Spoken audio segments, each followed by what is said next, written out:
Baganda bange balamusizza mwenna. I hope everyone is okay. I hope everyone is good. I hope buli kimu kigenda bulungi. Saidi yamwe ewaffe ebintu tebibadde bibi. So nga bulijjo sawa ya kusooka kutestinga microphone nakulaba engeri ebintu gye bitambula. Ensonga zange ziri ssatu. Sooka kwagaliza mukama wange amazaalibwa amalungi.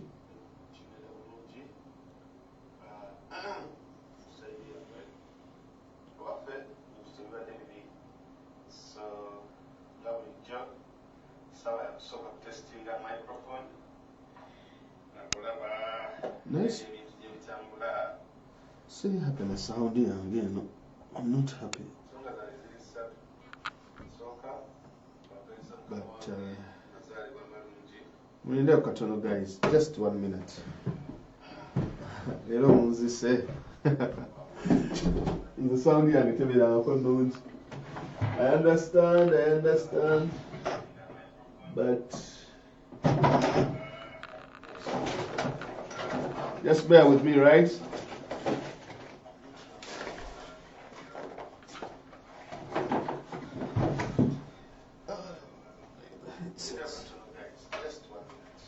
Still nnyo kwagala kuteekako headset singa njagala naye.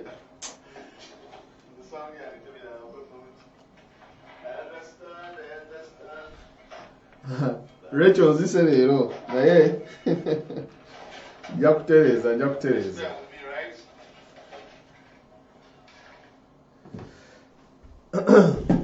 Erikkirya naye terikkirya nga bwe njagala. Okay. Hello, testing. Okay, kakati indoors. Yes, kakati indoors. No, okay, kakati indoors amumbulire, right? Temuli feedback, eh? Okay, good. Alright. Alright, so ensonga zange ziri ssatu. Esooka njagala kwagaliza mukama wange Honorable Robert Kyagulanyi Ssentamu amazaalibwa amalungi. Olw'ensonga nti nabadde emikolo gyonna ngigoberera nga egyabadde gitambula. Naye saasobodde muwishinga happy birthday ku page yange eya Facebook. Facebook sigiriiko nnyo ennaku zino guys, olw'ensonga nti account yange erina obuzibu. Bagayi bagigalagala here and there. Naye inshallah tujja kudda. Nade simanyi nti Bobi Wine alina emyaka 39. Nze bulijjo manyi ali myaka obaana nga yaweza 4. Nade sikimanyi nti president ali myaka 39. Bulijjo manyi ali myaka 4. Like anamugumu. I mean, kati naye gwe abasajja ne bawala n'omusajja kakati mazo kiraba. Okuwira nti omuntu ali myaka 3 nga ali mukulamuza ntebe ya ggwanga.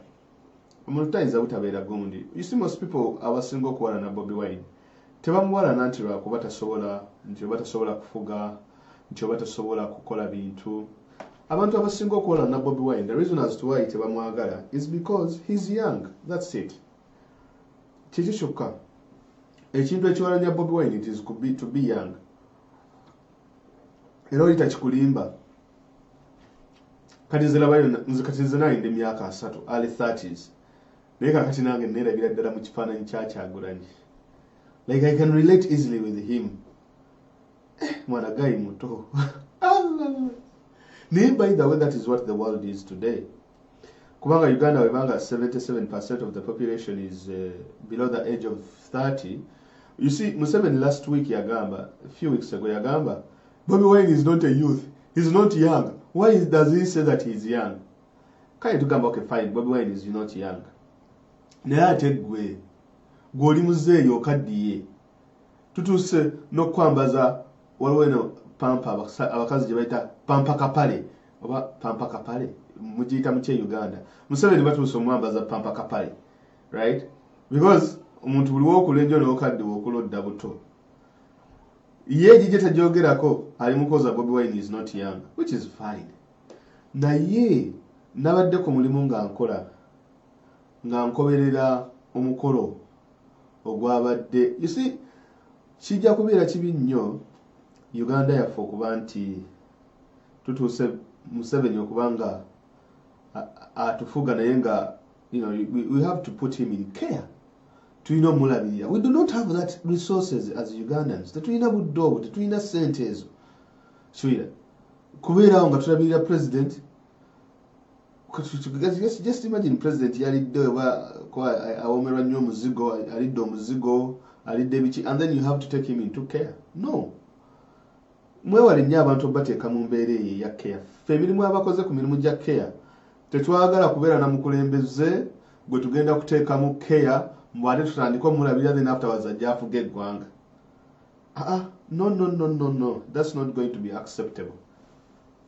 If you cannot even perform your own natural duties, how are you going to perform the duties of the state? Tosobola. Kale, ladies and gentlemen, Mukulu Museveni ne banne ebyo bye bibaluma. Buli we balaba omukulu Kyagulanyi ng'ajaguza amazaalibwa kugambye ekiwadde wali. Obusungu bubadde buluma abantu. Akantu kalumya abantu banaye omusajja kaakoze. Zemane simanyi tekagenda na kuluma abantu. Kale ka birthday obu birthday. Naye Bobi Wine ki kyakola ensi n'etanyiiga? Of course abanyiiga be batono, abasanyuka be bangi. Right? Naye akoze birthday. Fenna twali tugisuubira. It has been a very big surprise. Surprise zibadde mpitirivu. Nabadde simanyi nti ne Baby she's in the country. Nabadde simanyi nti n'abaana bali in the country. Now that is a very, very big point. Mwena gye mutapayinzeeko attention. Why is Baby back? Why are the children back? So I stood back and I'm like, something big is going on. And I'm going to tell you why in this video. Points are ziri satu. Kuwishinga mukama waffe happy birthday. Ekyokubiri, kwogera ku mmeri eyazze. Ekyokusatu, ekigenda mu maaso mu European Union. N'Abangereza. Kubanga kakati entamu kitokota sikisaanikire eno mu diaspora. Kibanga bagamba muno twogerere eno bweru. Alalala ekintu kitokota sikisaanikire. Museveni kati waali n'okwebaka takyebaka. Mwe mulaba kambabulire ebintu ebiriwo olwaleero ne Supreme Court omusango bayinza okugusaza wiiki ejja. Tewawulidde owunyiddolo we yagambye Medadi Sseggona. Yongera Sseggona nyanguyiriza kubanga kyendabye ekijja. Njagala nze nange ndage position yange ng'ebizibu tebinnangwako. That is what they have said. Owunyiddolo bye yagambye Sseggona. But kasooke tugende ku mazaalibwa. Amazaalibwa nagalabye we gatandikidde ne we gaggweredde. Bannange nze ndi musajja musiraamu. Mpitibwa Mayanja Fazir. Famire yange yonna ninamu abantu tulimu abasiraamu bangi n'abakristaayo bangi, Protestants naddala kusaidi ya mama wange. Most of them are bakristaayo. Ne kusaidi ya tata wange nayo ninayo abakristaayo bangi, like nga we mubimanyi families zaffe. Naye nebaza nnyo ekkanisa y'Abakatuliki. Bannange Catholic Church mwebale nnyo. Mwebale nnyo kubanga ekintu kye mwakoze oba ekintu kye mukola wallahi nze simanyi na kumanya. I do not know. Okuvaayo ne muyimirira ku mazima, okuvaayo ne mutatiisibwatiisibwa, okuvaayo ne mulaga nti nno ekijja kijje tujja kwogera amazima nga bwe gali. Teri munnaddiini gw'osanga mu Uganda ayinza kukola kintu ekyo n'akikola mu bulambulukufu ng'abakulu abo bwe baakikoze. Abakulu abo baatulaze nti we muyimirira wamu ne mukwateganira wamu. Tugeze ekibinja ky'abaseeka ne kivaayo ne kigamba nti bannayeffe nga baseeka 10 tuvuddeyo tugambye kiriwo ekiti ne bwe kiti ku nsi yaffe Uganda. Wallahi Museveni tasobola bakwatako. Abakatuliki baatulaze ekyokukola. What they need is abalala ekitundu ne mufunayo baseeka balala nga 10 ne beegatta ku bakatuliki bano.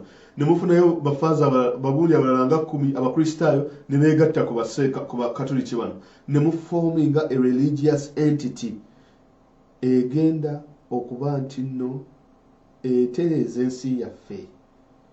banaye nasanyuse nnyo nawuliriza emmisa yonna ne mpuliriza ebigambo yabadde mukulu Mpanga Fazir Mpanga ndowooza ebigambo byayogedde bakwaya. Man, I was touched. I was very touched. Nengamba naye ffe abasiraamu twabaki? Abasiraamu twabaki? What is wrong with the Muslims in the country? Niwo obunoyedde ne Seeka omubwati Seeka Fazari kala ayambadde enkofiira oba ayambadde kanzu.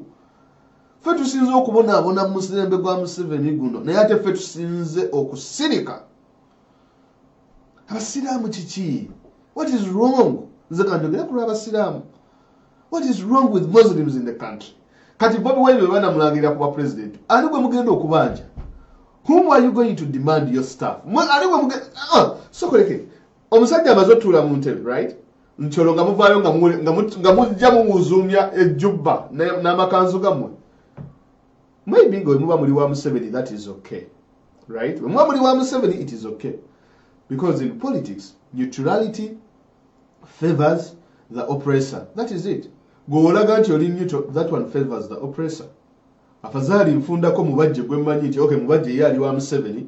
I should not expect anything from Seeka Mubajje. Right? Because yeah, there's a side, which is okay.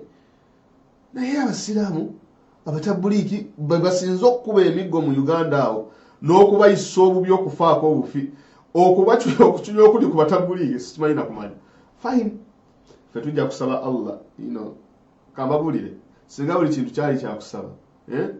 I know everything is all about prayer. Naye Nabbi Muhammad sallallahu alaihi wasallam yanditudde nga muzikiti n'asaba Katonda n'amulwanira entalo ze ez'Abakuraish abaali bamuchunya abamuteeka mu boycott. But why do you think the Prophet, peace and blessings be upon him, had to go through the battles of Kandahar, the battles of Badr? Yayina okugenda mu lutalo lw'e Badr n'agenda mu lutalo lw'e Kandahar n'alwana in the trenches. N'alwana mu nsi buli we muba nga mulina kye tuyita influencers oba kye tuyita players. Mu politics mubamu ba players ab'enjawulo. Mubamu religious players, mubamu cultural players, ne mubamu ethnic or tribal players for the context of Uganda. Okukibatereereza nti tubeera ne ba players ab'amadiini ne tuba ne ba players ab'enzikiriza, what do you call it, ba players aba tribes, right? Everyone has a role to play. Okay? Now mu byobufuzi we muba nga gwe toli player, because what we are speaking about today is simple, that the Muslims in Uganda are not players. Mu byobufuzi we are not players at all. Fete tulina kye twagala, we are comfortable. Nze njogera ku lwange ng'abasiraamu ku kyennalabye abakatoliki kye baatulaze.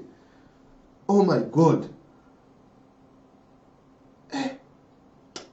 Seeka Muzaata Mukama Katonda akuwummuza emirembe musajja gwe. Naye ne tubulwayo n'omusiraamu agendayokko okukyalira ku Bobi Wine nga Seeka. No. That's not good.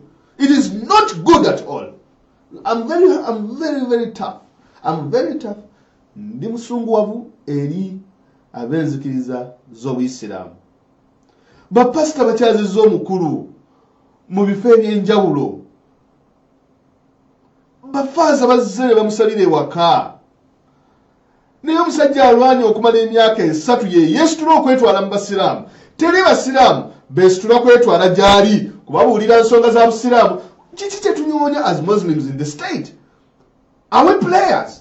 Mu Uganda mulimu abasiraamu abawerera ddala ndowooza miliyoni nga 6 oba 7, if I'm not mistaken. Bakukinyiziddwa mulembe guno, bakubiddwa mulembe guno, bwe bateekako egy'obuyeekera, bwe bateekako egya ISIS, buli musango gwonna omukyamu, buli bomu revugo oba essasi buli werifuluma, abasiraamu be basooka ku lisiti. Naye teri musiraamu Seeka n'omu yasituse ne bagamba naye tugende tulabe ku mukulu Kyagulanyi.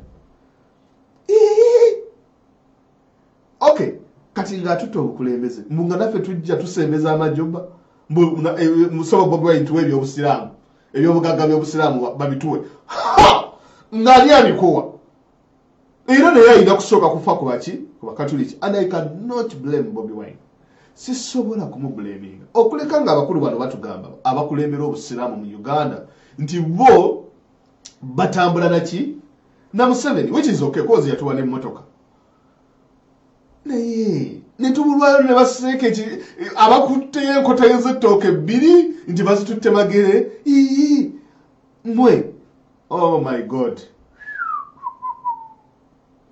obusiraamu bwo bugenda kubonaabona nnyo. Unfortunately, it is very sad because kambabuulire we all wetuba nga tuyina ebiruubirirwa byaffe ng'abasiraamu, this is the time we have to show nti naffe naye Bobi Wine najja n'atujjukiza buli kaseera nti bannaye mu abasiraamu tekyali musiraamu kuddamu kukwatibwa nanga n'ateekebwako emisango egy'ekiyaayi, tekyali musiraamu kuddamu kukolebwa bwati ne bwati. Omusajja Kyagulanyi Ssentamu Robert, it cannot get any Catholic. I mean, tuyinza kusanga a name that is more Catholic than Robert. Yali mu kujjukiza Swale, yali mu kujjukiza Mayanja Fazir, yali mu kujjukiza Muhammad, yali mu kujjukiza all these names, Burhan and all these people, yali mu kubajjukiza nti look here guys, you are being baba chunya mu nsi yabwe, but there is something you can do about it. He is the one telling us. Kakati kitegeeza tukwate emimbali tugiwe Robert atandika okupreaching eri obusiraamu cause yategeera ebizibu byaffe ebituluma. Simple.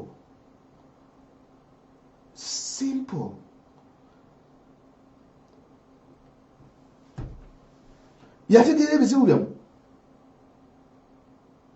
naye wabulayo omusiraamu n'omu bw'ati mpazzi ng'abaddeyo naye nga simulabye. Netubulwayo n'abasiraamu abayinza okuva yonna gye bavudde ne bagamba baleka tugende tukyayire ku mukulu Kyagulanyi.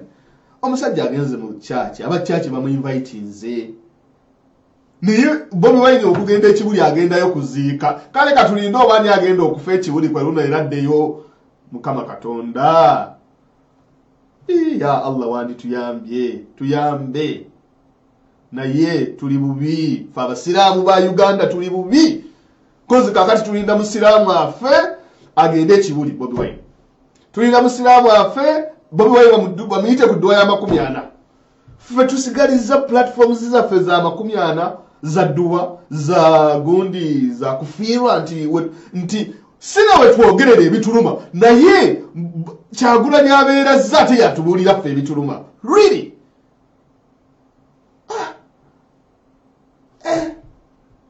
Man. Nedda. No. It is sad. Zikinuma. Like I really feel so bad. Until the Muslims of Uganda wake up and other religions, paka we banazukuka. Of course, kala abalokole batulaze bwe bali, which is good. Nti bo batulaze bale fe tuli wano fa abalokole abamu. Fe tuli wano. Nze kambabulire story abasiraamu fenna tukimanyi. Abasiraamu we babakinyiza e Makka ne bakola hijira yasooka. Nabbi Muhammad sallallahu alaihi wasallam n'abasindika n'abagamba bale muve Makka mugende Habasha, which is today Ethiopia. Waliyo kabaka omukristaayo, he's a very just ruler. Musajja ali just mu bukulembeze bwe, si munaafuusi, si muli wanguzi. Nabbi abasindika Katonda yasiisa obubaka ku nabbi n'amugamba nti no, abantu basindike Habasha, send them to Ethiopia. Waliyo kabaka ali very just. Kabaka oyo teyali musiraamu at that time. But why would they send Muslims in a land of Christians? In a land where they knew that the person did not believe in the same God that they believed in, naye the person was just. The reason as to why they sent them there is because bali bakimanyi nti omuntu ono enzikiriza ye into like akkiriza obwenkanya ali just era ajja protecting, ajja kuba wa sanctuary, ajja kuba kuuma. I think he was King Negus or something like that. Negus. Kabaka bali bamuyita Negus in Habasha. They went there. He was not a Muslim. He was not a Muslim. That is the first pilgrimage of Muslims from Mecca to Ethiopia in Africa. You see the problem it's facing Abasilam, by the way, globally. I think it is a global phenomenon. America. The Muslims in America do not want to vote. They end up having these sort of problems. In France today, Muslims are facing a very, very big challenge. One program of France that introduced is the laicite, something of that sort. That is there. Okubantino, tibakiriza abasiraamu kulaga religious attires zaabwe, kuteekako bukaaya, kuteekako nkofiira, biki. But the Muslims, as people, we have not integrated very well with the changing world in terms of governance, in terms of politics. The tools are there for us to vote. Why can't Muslims go and vote? Why can't abasiraamu tetubeera political players in a state? Because if that is the only way we can do it, then let us mobilize. To mobilizing abasiraamu, naffe tubeere ne block, tugambe look here guy, wobanga eri abasiraamu tobikozeeko tetugenda kukulonda. That's it. Titugenda. Naye kakati abakatuliki ekyayi bakizimbye, abalokole ekyayi bakizimbye, abakristaayo ekyayi bakizimbye, ffe baseeka bali mu kunyonya piraawo addakaaluwa, piraawo aluwa bannaye, piraawo afuze piraawo. Muhabba ennaku zo baseeka bayombera nnyo omuceere okusinga okukaayanira ebizibu ebiruma abasiraamu. N'omala omuwa omuceere nga teguliimu nnyama oba omusi. Niyo obugaa nti wayiseeka gwe ebyobufuzi obirowooza omusiraamu, gwe amafuta ga Uganda ogalowoozaako ki gwe ng'omusiraamu? Tebikwatako. Okutulugunya kw'abantu gwe ng'omusiraamu okirowoozaako ki? Neddaze mumpe omuceere ogulimu ennyama. Musiraamu kasatuleta ne muceere nga teguliimu supu nja kutabuka. Eza n'okuyira esepiti y'obuugi. Bawulire kuba mataali. It is okay, amataali gakkirizibwa. Naye n'ogaana okubira Bobi Wine ettaali. Seeka muzaata. Allah akusaasire.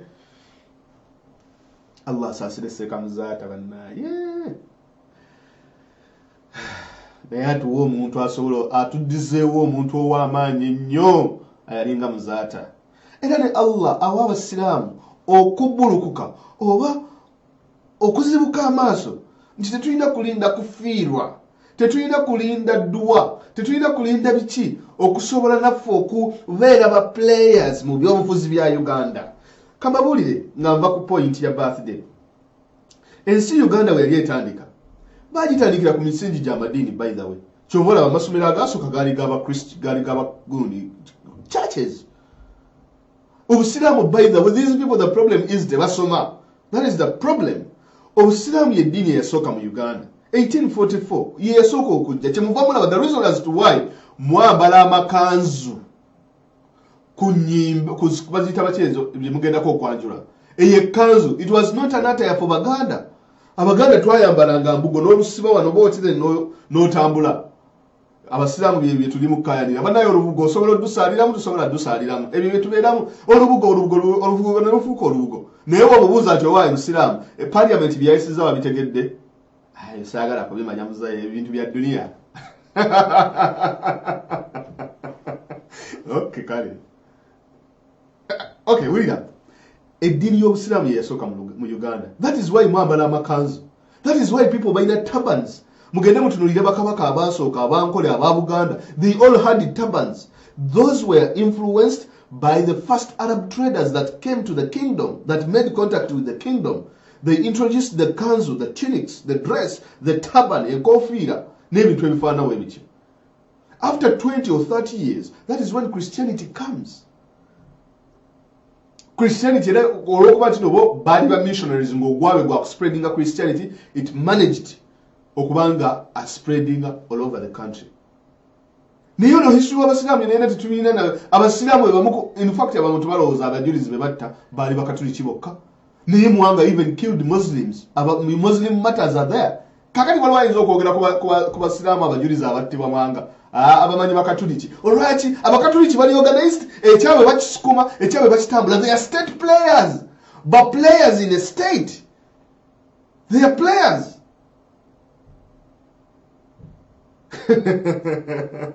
Chimubamula Bajuna national holidays is very recognized. It is not bad. It is being strategic.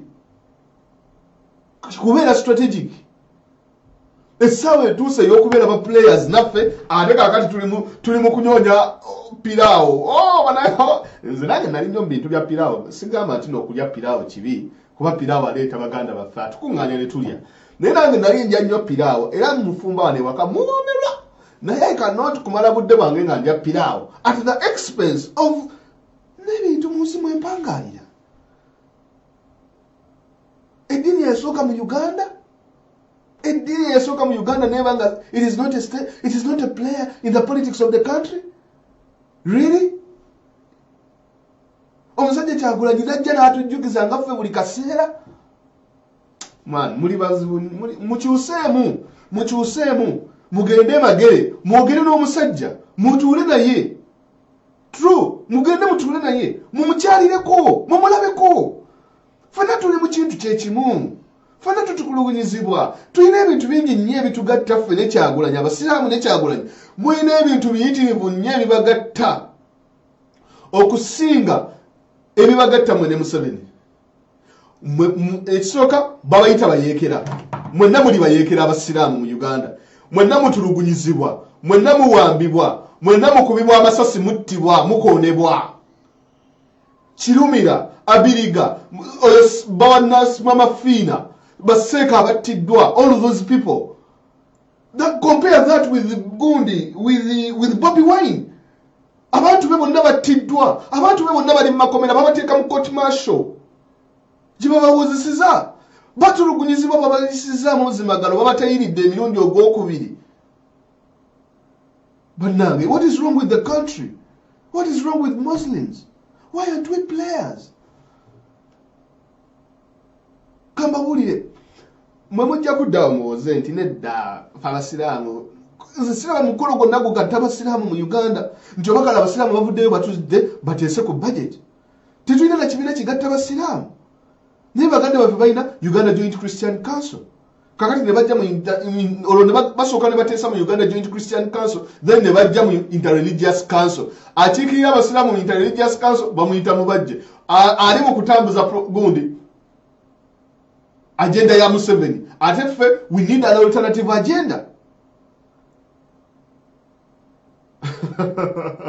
Naye bannange twagala abasiraamu mubeere engaged in politics. Muli mu kuwoza Islamic banking myaka 3. Ani agenda oba Islamic banking? No one is going to give you your Pannaye guno eno shose ebadde ku busiraamu naye simanyi lwaki egenze lwaki ntuuse neno. Nazze kwogera ku bintu birala nnyo naye kale kantuuse eddakiika 3 nga nkyayogera ku basiraamu. Abasiraamu nkyabagamba musooke muteeke ebya Islamic banking wabbali, buli bye mugoba byonna mubiteeke wabbali. Ezo zise ensooka enkulu. Teri muntu agenda kujja mu Islamic banking nga bantu battibwa. Mugende mulabe Dr. Kigundu ebintu byakolera eddiini yaffe. Sulaiman Kigundu yakwata abatali basiraamu n'abasiraamu n'akwata Greenland Bank n'agiggulawo. Naawe abantu emirimu, buli muntu eyakolanga mu banka ya Greenland yabaayo nga ensawo nsanyufu. Nine tutawaona lecture. Tunatugamba kale public lecture in honor of Dr. Sulaiman Kigundu, the first governor of Bank of Uganda.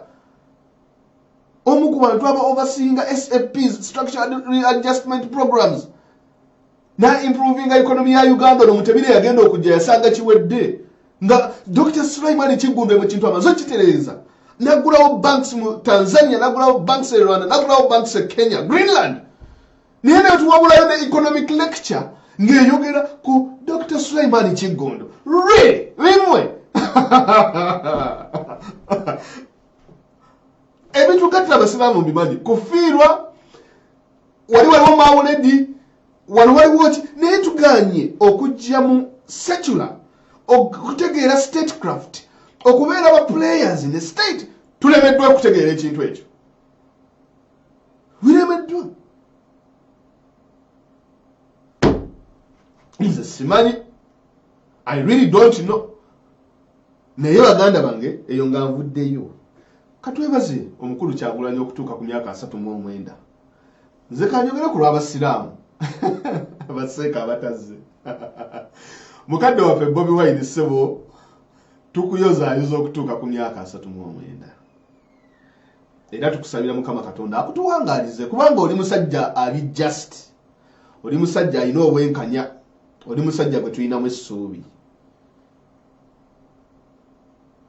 nga abasiraamu naye ku mukolo ogwo I was very happy okuba nti bagukozesezza nnyo okujjukira baganda baffe abali mu makomera baganda baffe abakwatiddwa everywhere. Thank you very much.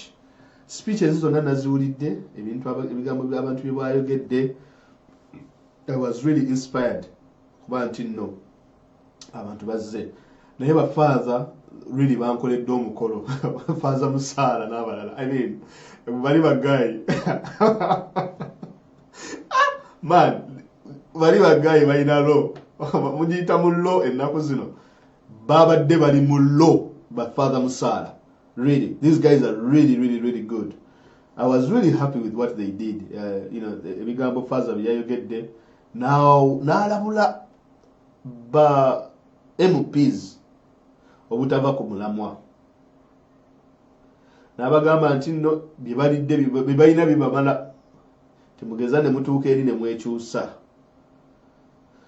Kigambo ekyo kyabadde kikulu. Muddeyo muwulirize speech Father gye yakoze. Father Mpanga ndowooza. For me it was the highlight, one of them. Also okulaba baganda baffe abawala ba Sharoni bonna abaana ab'obuwala abo mwana nga bali wali bonna bawagane bagamba kyekyo yes kiwulira. So I was really happy okulaba abawala abo nga ba Sharoni naddala abantu ba wansi okuba nti no omukolo gwabaddemu abantu ba wansi n'okusinga nti ba MPs oba ba councillors na biki ne ba artists ababaddeyo waliwo egayi gwe bayita Kabako Kabako yasinza okunsanyula Kabako naye yabaddeyo bambi which is really good nti okuba nti Kabako naye yazze ne ba artists ne Patrico. I was really happy Patrico okuba nti yatulaze maturity najja. That is really good. Naye abadde musanyufu okulaba ku baana ba Bobby kulaba ku muganda waffe mukyala mama waffe Babi ne MC naye yakoze omulimu omulungi ennyo ogw'okwogera ba Dr. Lina Zedriga bonna okubanga babaddewo wali kyabadde kintu kirungi nnyo bambi. I mean at least okubanga kizaamu struggle amaanyi kizaamu Abannayuganda amaanyi. I was really happy. Naye nze ngoberera nnyo ebibeere magere kyemuva mulaba nti ntandikidde ku ky'abasiraamu nti tulwanye struggle okumala emyaka 3 naye teri basiraamu baali beesitudde ne bagenda emagere okulaga nti nno okay naffe twagala kubaako ne kyetukola. It is maybe bakikola eno mu background because most people might say nti nedda babikola eno mu background bla bla bla bla maybe bamubanga mubikola mu background munsonyiwe. Naye abantu baagala okulabako politics kulabako kukwatako. You have to test politics kulabako. Buli abantu webalaba nti Nambooze agenze emagere n'ab'emukono ne bazaayo miliyoni 25 ezaali ez'okkuuma obululu. It sends a message. Kirina message gye kikola. Kati buli webalaba nti abasiraamu bagenze ne bakyalira ku Bobi Wine omukatuliki kiba kinene. Kisindika message era nze kasita najja Uganda ngenda kunyoonyayo basseeka bange tubanyoonyaawo ku kyalo tugende basseeka tugende tulabe Bobi basseeka kubanga munnaye wesi kikole kyeka teri munala ajja kikola. Abantu bamanye nti abasiraamu bagenze ne bakyalira ku Bobi Wine ne batuulako naye mu kafubo abasiraamu. Omusajja atuuse okukola campaign atuuse okukola buli kimu teri n'omu amuyiseeko na muzikiti ibanna ensi eno mukati ssebo muveeyo mukakati olwo Bobi ayingidde state ate naagenda giyingira ngenda balaga lwaki agenda giyingira olwo muvuddeyo Bobi Wine batudize mali y'obusiramu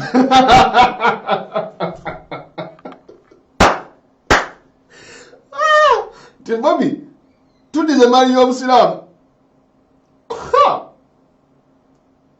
aha nze nja kubeera wali nga ntunula sirina kye nja kwogera naye nja kutunula okay guys uzibe ekyobasiraamu kinyingidde kati kyekintabudde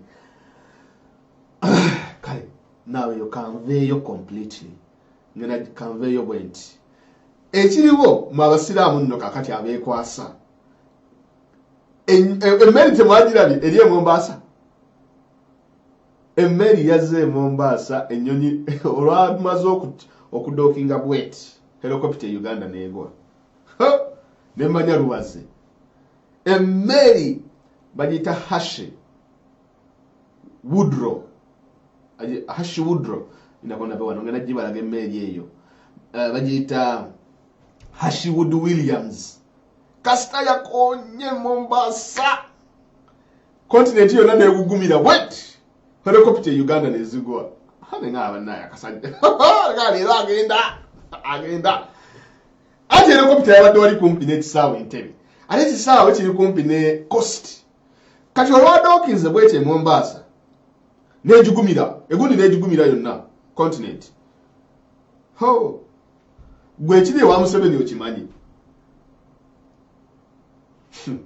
era essaawa zino yenna omuntu ayagala okukola ddiiru nyonya Kyagulanyi si ddiiru wabula alina kyayagala okukola mu Uganda nyonya Bobi Wine nyonya Kyagulanyi waali yogera naye. Let me tell you guys kasita nalabye Babi nga akomyewo ne batabani baffe ne baganda baffe mu struggle ba Shadrack Kambogo ba Kampala bonna nga bakomyewo nemmanya kyekyo kaweddemu sirabako Babi nga musanyufu nga bwe yabadde leero ate tebatulaze kwe luno oba bayiseewa ebifaananyi kwe luno tebabikubye ebifaananyi ku luno tebabikubye kakati mbekangidde magere kasita olaba nga abaana bakomyewo mu ggwanga wallahi yeah? Just know something big is happening n'omukyala kasobe tulabe emmeri gye bayita Hashi emmeri banaye yakyamudde abantu naye nange yankyamudde ate owaayi akasajja ka Museveni kabadde keefudde akasajja kale Museveni anti abasinga muna nti muyita Museveni biki mwinde kati ndeete wano emmeri yaffe Hashi yo mugiraba yeyo baavo nga bali ku mwalo e Mombasa yiyo musoke mugirabe kigambibwa emmeri eyo ogatta bu barracks ak'ebbombo kasajjagirwa Kagadafi barracks ak'ejjinja n'obukubisaamu emirundi 2 n'ofuna emmeri eyo gye bayita Hashi Woody Williams. Okusinziira ku US Embassy in Nairobi bagambye nti Kenya is a strategic partner and a priority for the US and will remain an integral part of successful US-Africa alliance. The Hashi Woody Williams port visit to Mombasa is part of the US-Africa Command's standing commitment to Kenya. Ebyabadde bigambo bya Admiral Jeff Spizy wuyo agikulira emmeri Jeff yoyo mukulu katongera okunyonya ku bifaananyi bya Hashi katono nnyo ogiraba emmeri ogiraba eyo nkugambye yalandinze obunyonyi obwabadde Entebbe bonna obwabadde busituse era Uganda Airlines yawonye essaawa eyo yabadde tetambula obunyonyi bonna obwabadde awala mulekana matasekemu watowa akasajja nga takatukinyiza omusajja nga atukinyiza tusibye atukoze biki abulira kakati Hashi kasita yalandinze anti nkyabalaga hashi kasita yalandiza obunyonyi bwonna obwabadde awo nze bugambye ogatta ka barracks ke kasajjagirwa n'ogatta ka barracks ke bombo n'ogatta ka barracks ke Kagadavi n'obukubisamu emirundi esatu n'okola emmeri eyo gye bayita hashi. Nkyasooka baba ku data wa hashi then mbabuulire lwaki emmeri eno yazze. Kakati US Naval Forces Europe Africa United States 6th Fleet because nabadde nkebera ku hashi ebifaananyi byandeese wano yiiyo in a distance eno naval folk eno yereeta vaccines nyingi zijja eno ogiraba eno eri Somalia.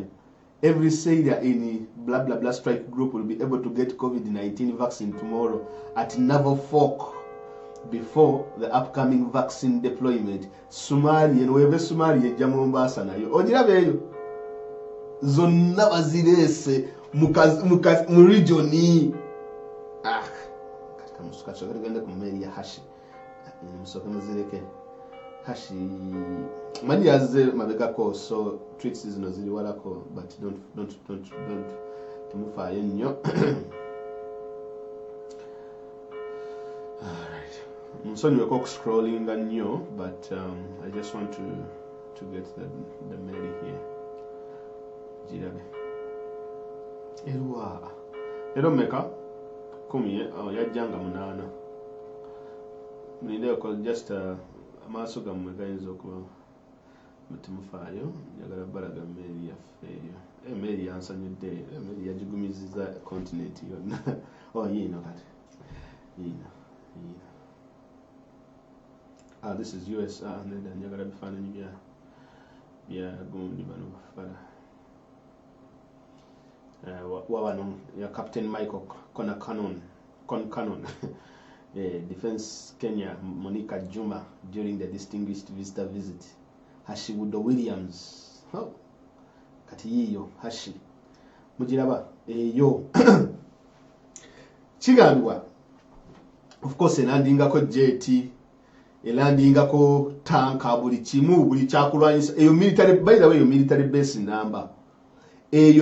base number okiwulira kakati ngayo mugiraba awo obunyonyi bwonna buno bumigi drone zonna okwo ogiraba eyo drone eyo drone kati kitegeeza basobola okuyimirira awo ne baba nga bacontrolling oba drones nga bagala kuba America tekyayagala nnyo ba foot soldiers wansi biseera bisinga kati bakozesa drone strikes ku ttaka so gye batera okukozesa tugenda kuyita mu story katini then badde nkyanyonya wano emmeri yennyini naye ekyambuzi kale katulabe story because the story why the Mary docked. Alright, here's the story. US Herschel Wood Williams kale bagamba nti USS Herschel Wood Williams enters Mombasa, Kenya 8th February 2021 blah blah blah. Alright, the expeditionary sea base USS Herschel Wood Williams arrived in Mombasa, Kenya for a port visit February 8th 2021 in support of its 2021 Africa Coast deployment. Williams is the first US naval ship to enter the port of Mombasa in over a decade. But Kenya is a close US strategic partner in Africa, said Captain Michael Concanon, commanding officer US Herschel Wood Williams. Our visit to Mombasa confirms our resolve and commitment to the preservation of security preservation of security and stability in Kenya and Africa. Okay. The port visit facilitates opportunities between Kenyan officials and military leadership. Participants will tour the ship and learn about the capabilities that Herschel Wood Williams brings to the maritime security in the region due to COVID-19 restrictions, blah, blah, blah, blah. Kale, keyword, what do you call it? Eri Gundi, visit to Kenya, stability in Kenya, security and stability in Kenya and Africa. Stability in Kenya and Africa. So that is the keyword. Now, just njagala kubalaga ku bifaananyi wano ebirala ebya hashi Okay, Ekyooto akirabye madde njagala bifaananyi bya Hashon. Okay, kambinyonye anyway. USS Hashi.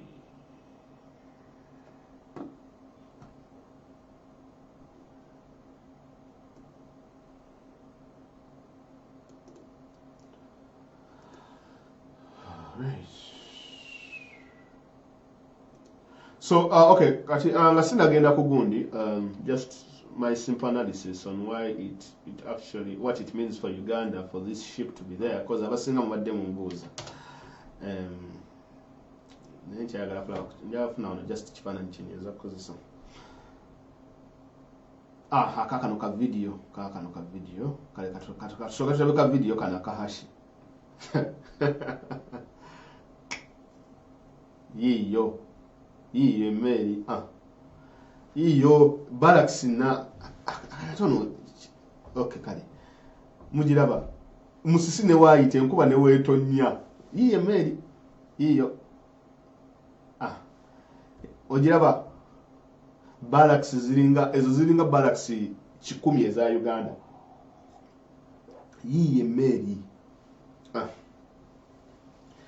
kugambye olwalandinze helicopter Uganda nezigwa osaaga.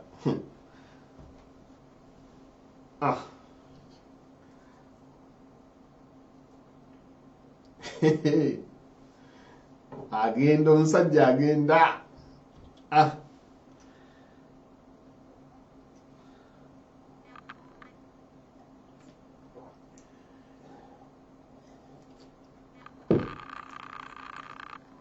Mugiraba yiyo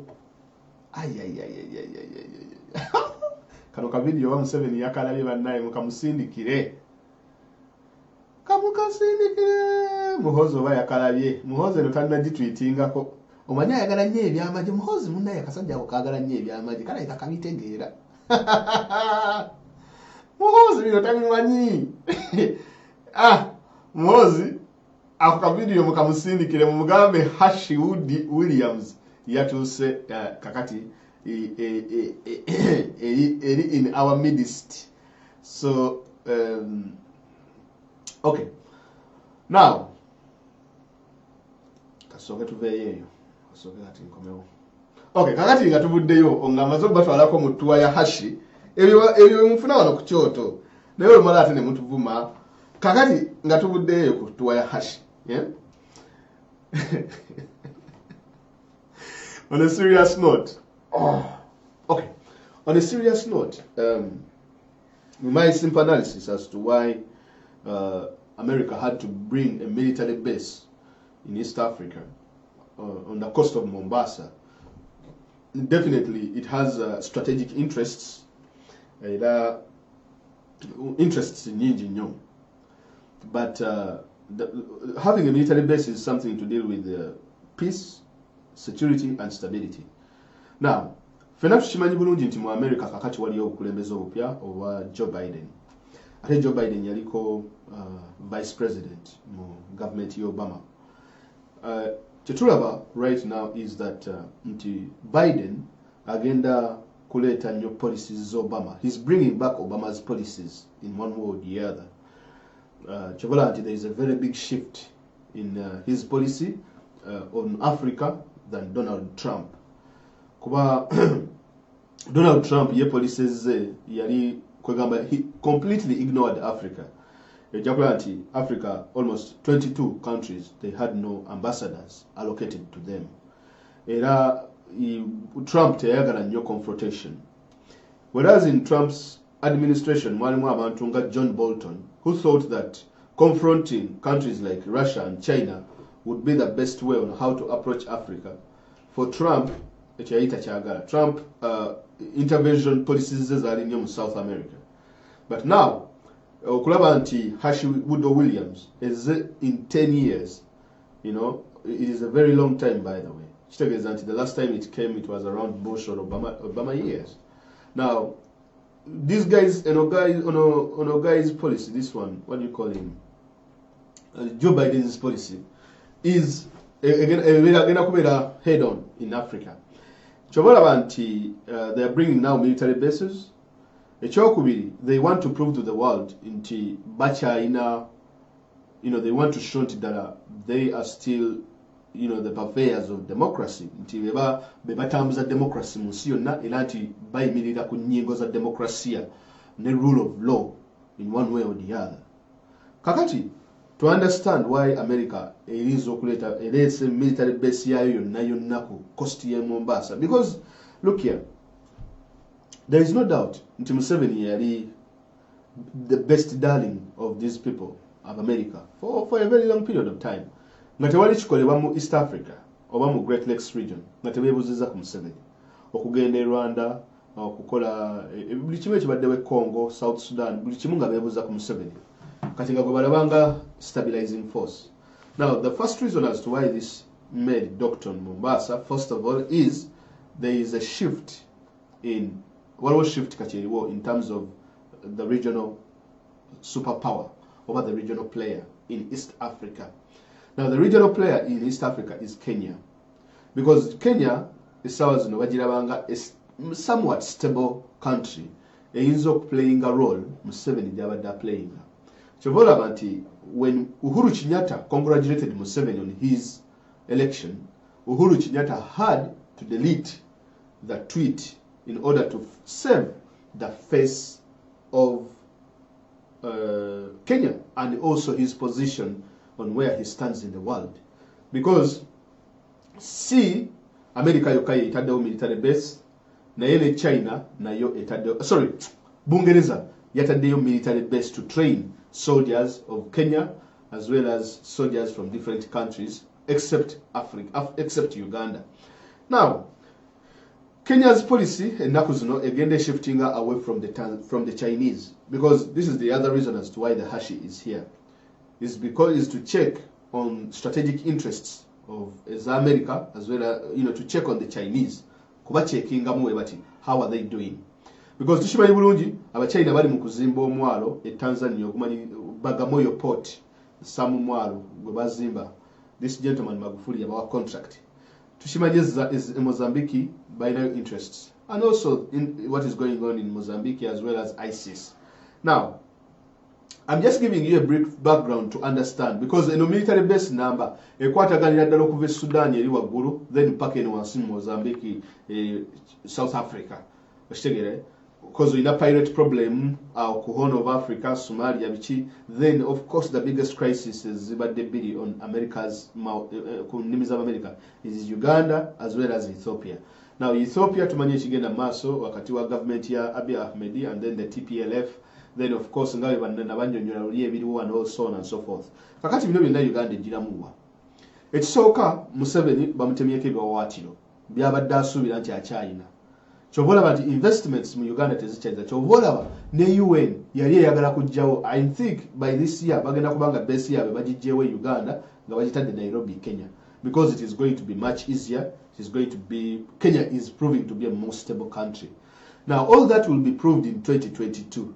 So what the Europeans are going to Kenya, they are reassuring them, you can be the regional players. It is time for Kenya to stand up to be the regional player, to be the country holding the entire region okubanga is stable in one way or the other. That is why you see that Museveni kastabajjayo tweet here, Uhuru Kenyatta Museveni was very, very, very pissed. Now, you see it is to have peace and stability. Because the thing is, the region is most likely to crumble. Nadala katinga Museveni singa abalemedde ku bukulembeze, people are most likely to protest, is likely to kill people, and then that would need an intervention. It would need a very quick intervention. Now the problem in East Africa today is that the Twina forces are intervening within Uganda, South Africa, South Sudan, Congo, to use an Nigeria, Kinshasa is very far.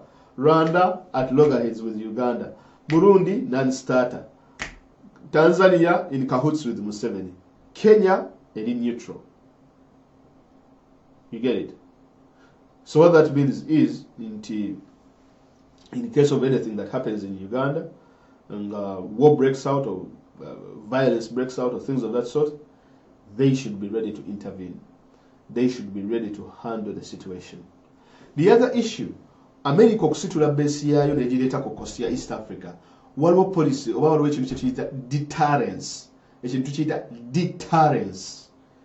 deterrence nti whenever oba kukingala ololaba nti deterrence njogere ntya mu Uganda bakita it is a deterrence bakitegere.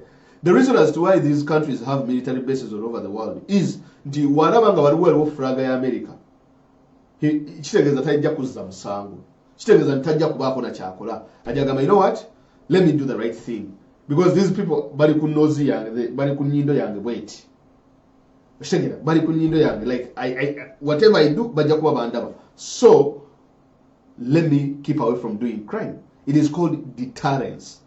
You know, in military terms, but because sanyo. Nti just your is okuteka wa flag, obana teka wa majege. Yeah, okuziza. Yeah, thank you, Gondi, Babi. But ita kuziza. Now, mark a point to show you that we are here. In case you do anything stupid, we are here. An entire military base. We have drones. We have infantry. We have everything. We have choppers. We have everything. Deterrence. And we can reach you in just a second like this. What will it cost here? We can reach you in a second, in a minute. To the width of the African continent is seen like, you know, especially in the sub-Saharan Africa. You can easily cross through like this and this if at all you're using those fast jets. So that is deterrence. We might take him you know what?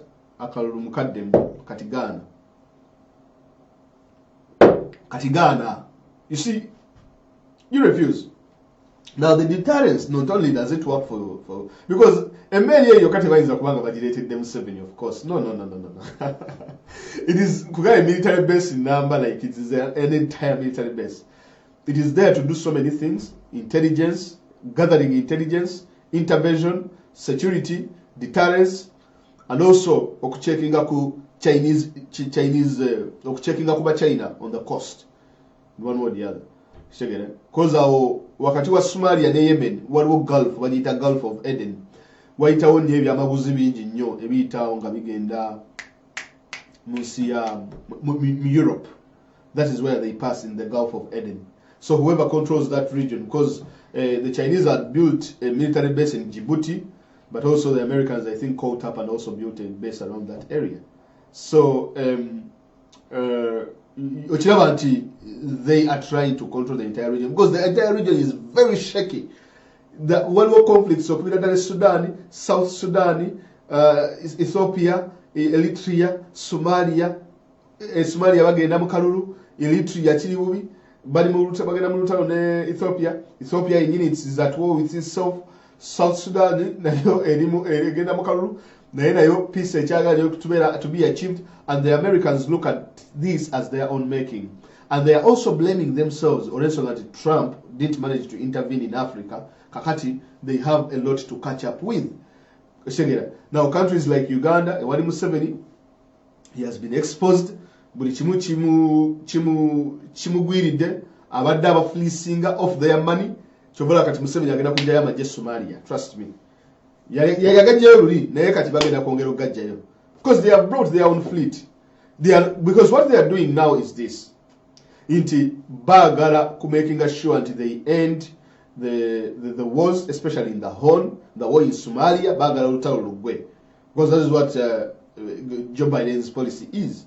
Now, for those of you who know a bit of history about Somalia, in 1994, what I did, Yakuba of America, like I think 7 of them were killed.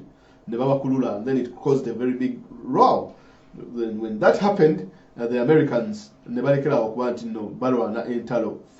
face on, especially in Africa. They moved out of the continent completely, and also they no longer intervene with forces as they did in Angola, during the Cold War. Now, when that happened, continent Africa because of the humiliation, because of what happened in Somalia. But we shall get people to fight these proxy wars. Now, the proxy wars have been fought by countries like Uganda, the AMISOM, and so on and so forth. But it is no longer working out, and they want to end each and everything once and for all. So those are the extras. But for the case of Uganda, Number one, deterrence. Number two, puzzle is most likely to fall in Uganda, especially when people rise up. Museveni unleashes violence. If Uganda becomes unstable, like whenever a good way, South Sudan ye good egenda gwa, Rwanda egenda gwa, Burundi egwe, bang. Then as well as somewhat Congo, Congo might fall as well. But then, if you do that, when Uganda falls, what that means is Kenya is likely to be affected, especially a huge influx of refugees, or it might have something to treat a spillover effect. If Uganda becomes completely together that route, spillover is likely to affect these countries: Congo, Rwanda, Burundi, Tanzania, as well as Kenya. You get it? So many people will cross to the borders. They close to the nearest border, and then because some of these governments, what they do is, most of them, they will close their borders and oh, these guys are bigger, blah blah blah, and all this kind of thing. So they are trying to destabilize the country. Then that is where you need intervention. So the best thing to avoid such scenarios, what the European Union, and I'll come to that, and the Americans, whatever is, either number one, because Tevaina stand it, we did not observe the elections.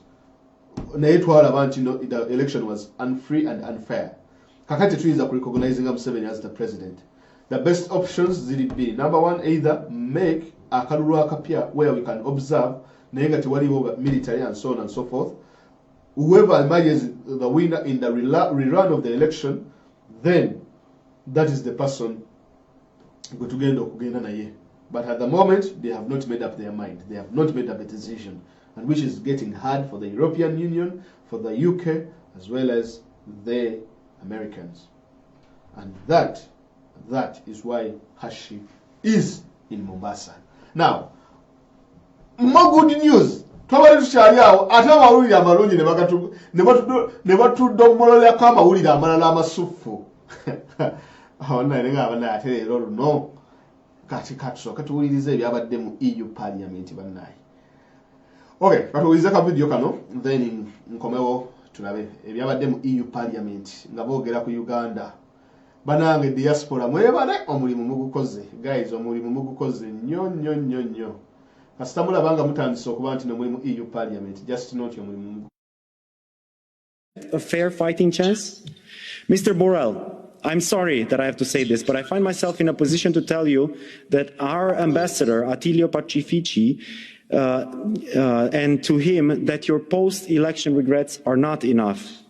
Because at least 50 people lost their life to police fire, because hundreds of other people were injured. So let us say it out loud. The elections in Uganda were neither peaceful, nor free, nor fair. Taking note of the results, as you did, Mr. Vice President, simply means accepting the result. Dear colleagues, if we do not act now, the shrinking of the democratic space will be more and more visible. This is something we see all over the world. We find ourselves being more and more an island of democracy and human rights. But we should be a standard for democracy and human rights. Ugandans know what they want because they told me, a few of them in Romania, where I come from. They want democracy, they want fair elections. And we, the European Union, must stand by them. Thank you.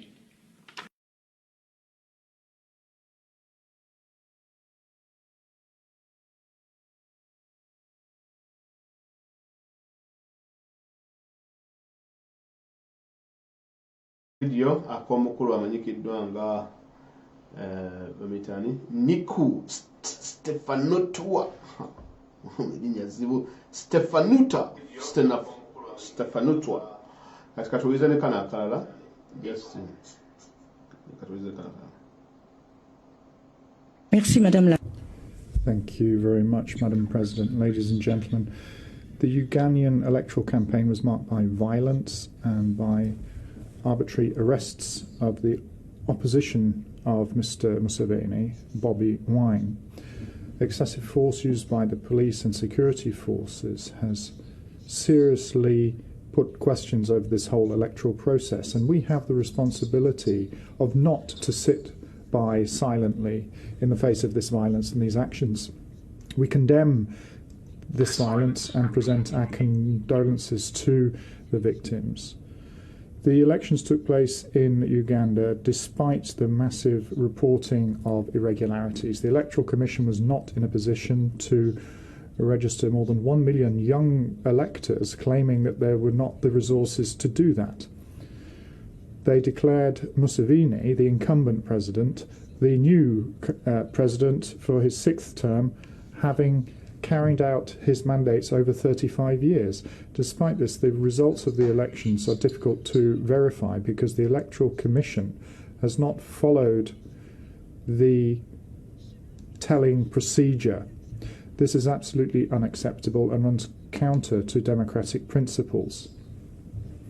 Once again, we must not sit by and close our eyes when citizens of a state are deprived of their fundamental rights and call for help from us. They're asking for external help and indeed our support, and we have to proffer that support. Free and fair elections, just as the rights of freedom of expression, freedom of the press, are prerequisites for sustainable development. Nevertheless, we would like to congratulate the Ugandan people, its youth especially, its women, its girls, for their enthusiasm, their commitment, and determination to maintain the democracy that they've managed to acquire. Let us not disappoint them. Let us show to them that we don't just preach but put our money where our mouth is.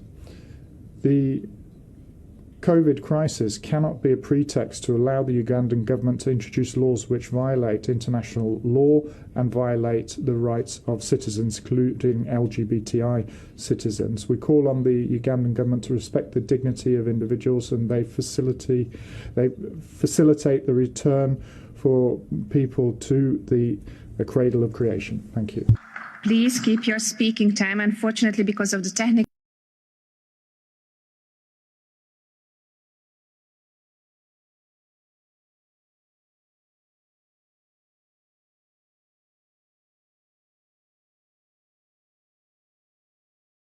Alright guys, when we said Dr. Pierre Pierrite Hasbaga. Alright guys, Dr. Pierrite Hasbaga Fofana. Eka muchi Mufaransa. Nedde ebigambo bibabadde babivunula. For those of you mbwedobozi ya musajja, ebigambo bibabadde babivunula because she speaks French. Has Dr. Hasbaga. Kakati ono mumutegedde Nicole bamuyita Nicole Stefanut ntegedde kati waliwo ono bamuyita Miguel ono yabadde muzibu nnyo. Miguel Aban ono naye yawadde obubaka nga naye ayogera ku Uganda. Empanado translate militant of anti-capi determined to change the world. Okay. Oyo naye yawadde obubaka obuyitirivu ennyo mukulu empa omitani Miguel Aban Crespo. Yes, kakati katulabe ekiwandiiko EU kye yafulumiza. And I'm going to tell you why it is important. Kino ekiwandiiko kye bafulumizza nga naatera okumaliriza kigamba human rights breaches in Uganda, Rwanda and Kazakhstan. Blah blah blah. The Ugandan government must end the repression of opposition and civil society. Rwandan authorities must explain the enforced disappearance of Paul Rusesabagina. Authorities in Kazakhstan must On Thursday, the European Parliament adopted 3 resolutions taking stock on human rights situation in Uganda, Rwanda and Kazakhstan. The political situation in Uganda.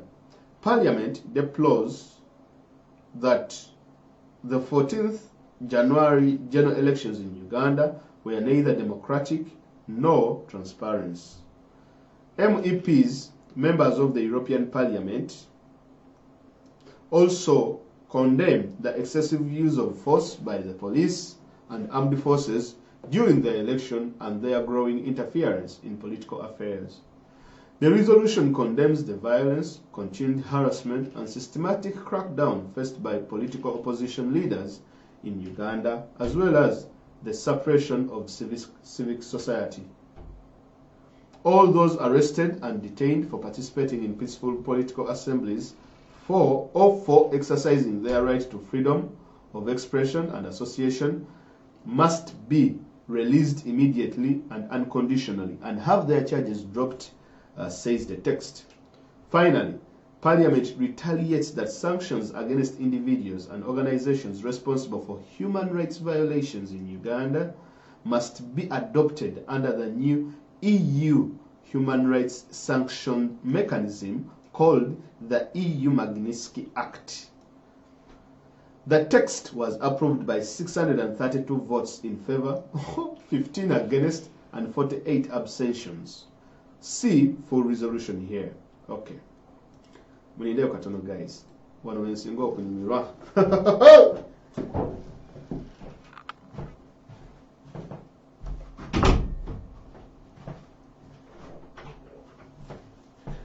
Wano wewali ekiisi. Kakati keywords EU Magnitsky. Ekisooka ekiwandiiko kino kigamba nti akalulu akagenda maaso mu Uganda ennaku z'omwezi nga 14 January tekaali free, tekaali na bwenkanya, tekaali free and fair. Kyekisooka. Ekyokubiri kaalimu okukozesa eryanyi eringi ne violence eri ebitongole ebikuumaddembe omuli ekya police, SFC, UPDF n'ebirala. Abamemba ba Parliament eya European Union bonna bakkiriziganyizza awatali kweyawulamu nti ne bakondeminga oba ne bavumirirwa ebikola ebyakolebwa okukuba abaana, okutta abaana n'okucunya omukulu amanyikiddwa nga Honorable Robert Kyagulanyi Ssentamu n'okucunya ebitongole eby'obwannakyewa civil society.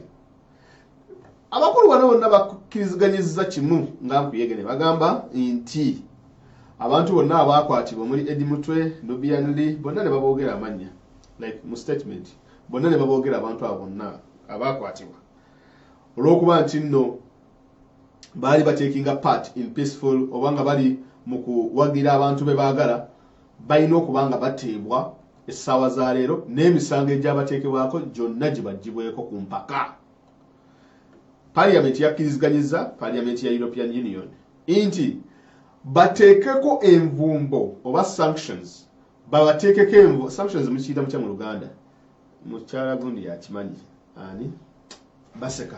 Sanctions, babateekeko sanctions, envumbo ndowooza, that is the word, ku bantu n'ebitongole ebyanyigira mu kuvumirira oba mu kulinnyirira eddembe ly'obuntu. Ne bagamba tebamalaga bateekako sanctions zino za bulijjo, musimanyi tetukukkiriza genda wano, babateekako ziri sanctions zikaliba ze bayita EU Magnitsky Act sanctions. Kakati olwamaze ne bababuuza bannaye bameka abakkiriziganya n'ekiwandiiko kino oba bameka abakkiriziganya ne resolution eno. Abantu 632 ne bawanika nti how many of you say abantu 600 ne bakkirizaganya 632. Abagande babadde 15 baabo babadde baani bakyali ba Museveni yali katakyalina influence. Then 48 ne ba abstaininga oba bo tebalonze. Naye ekisinga okusoza kye kino kana akalulu ko tekabaddemu kubba. Ngenda babulira why this is very important. Kasooke tunyonyereze what are the EU Magnitsky sanctions. Umulete njagala kanange nkyogere kino for the very first time. Mutaginga omusajja gwe bayita Alphonse Owiri Donyo. Bamuyitani Alphonse Owiri Donyo. Is it the name? Alphonse Owiri Donyo. I think Owiri Donyo. Alphonse. Bamuyitani Alphonse oyo omusajja oyo mumanyi wa Supreme Court mumutaginge kana alina okukalaba. Kasooke tulabe what are the EU Magnitsky sanctions. Mbadde sizimanyi zino naye gye ziri. Dolo. Yeah, Alphonse Owiri Dolo. Okay. Kakati kasooke tutegeere what are the European Magnitsky Act ekolera etya. January 2021. The Global Human Rights Sanctions Regime, or the so-called European Magnitsky Act, has come into effect at the beginning of December 2020, just a couple of days before Human Rights Day on the 10th of December. The sanctions framework consists of two legal acts, Council Division and Council Regulation, that provide for targeted measures against any individual involved in gross human rights violations outside the EU borders. This blog post reveals the discussion, blah, blah, blah, how it came into being, blah, blah, blah, similar frameworks. Okay, what I am interested in to see what the EU Magnitsky sanctions do specifically. All right, wow.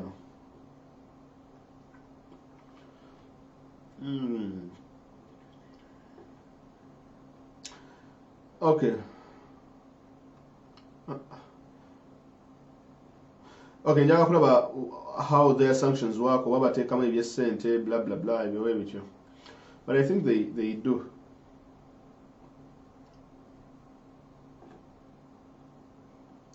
Okay, zino. All right.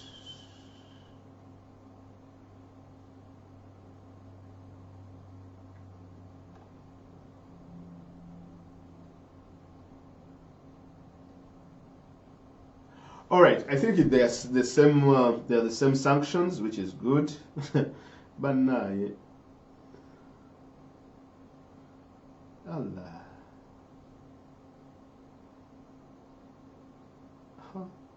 Bana egundi anaawona Alfonso Wunyidoro. Okay, kakati mbadde nkebera just kulaba bazaawukanamu n'eza America, but I think they are the same. They are the same sanctions, which is good. Now, ekiriwo ekiti guys. Ekisooka Magnitsky we bagikuteekako, tosobola kutravelinga mu America. Zizino ensi zo tasobola kutravelingamu.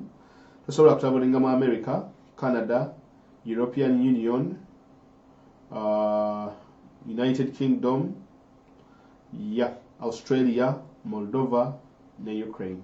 You cannot travel in those countries. Ekisooka. Ekyokubiri, ensi ezo oba okolerayo business yonna baba balina okusizinga to do any business with you. Families zo oba ng'olinayo family yo mu nsi zino babakwata ne babakusindikira mu buwombeefu obw'ekitalo. Ate terina wa family yo akkirizibwa kubanga ayingira nsi ezo as well. So tokkirizibwa kukola business transaction yonna. Ezo sanctions baziteekako kayihura zimuliko by the way. So tasobola kufuluma Uganda kujja mu nsi zino, tosobola kukola business, tosobola ku withdrawinga sente, tosobola kubaako na kyokola mu nsi zino zonna ku Magnitsky. Kakati eyo nga tubuddeyo kuba bagambye nti abantu bonna abeenyigira mu kukuba abantu bateekebweko sanctions zino. Katubamenye asooka kuba kakati buli w'amagye na wa poliisi bonna bateeke bayiwe mu kikuti ekyo. Naye katubamenye asooka ye Afande Mwesigwa. Mumujjukira oyo yakuba abaana Fred Mwesigwa. Bw'oba omanyi oli Afande Bobi Wine n'akwogera erinnya nti gwe wakwata ejjinja oba gwe wakwata n'okuba omwana. Buli Afande gwe bamentioninga erinnya bukukeeredde. Buli Afande gwe omulaba nti mwakwatanga amanya g'abasajja abo nti ano Afande guno yatugoberera ono yatukola. Buli Afande sijui Mwesigwa sijui ani bonna. Naye banaye Bobi Wine mugezi. Mukimanyi nti yali akola campaign eno ng'ayagala bano abasajja bagwe mu nsobi, abakwata abasuule mu katego, bali mu ngalo ze bonna bwe bati, kwe kuli ne Muhoozi. Kuba Muhoozi yakomandinga SFC. Museveni yamuteeka mu target. Kati Muhoozi bagenda mukuba license Sabiti muzeeyo ye yawedde. Paulo Lokech ekifo yakatannaba na kibugumya yakakimalamu emyezi 3, oyo naye bagenda mukuba. Nannyini nnyindo Okotho Ochola oyo naye agenda. Bano bonna abagamba we shall kill you. Tumwine oyo naye agenda we shall kill you. abo bonna bajjena abagamba we shall kill you bla bla bla buli jene yakola statement ndi mubatte mubakube bonna kutaka.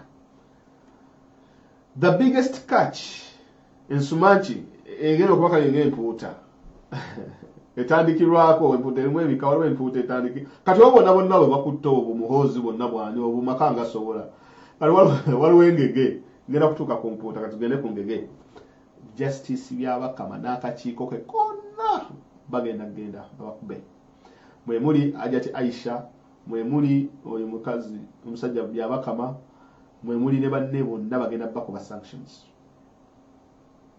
kuba bwe yabakama ne banne Tanzania babakuba Kajayige Themistocles akulira akakiiko k'ebyokulonda Tanzania America ye yazimusaako right away mujjukire tebakuba abo bokka bakuba ne family yo mukyalawo n'abaana bo tebakkirizibwa kulinnya mu nsi zino oba kukolayo business bonna baba bamaze kitera kakati oyo nga muvuddeko Ajati Aisha ne baawe bonna bagenda bakuba sanctions kakati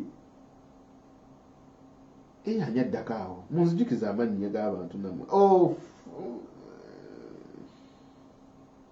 SFC yonna bagenda gikuba all access bagambye isima ne baani naye wabula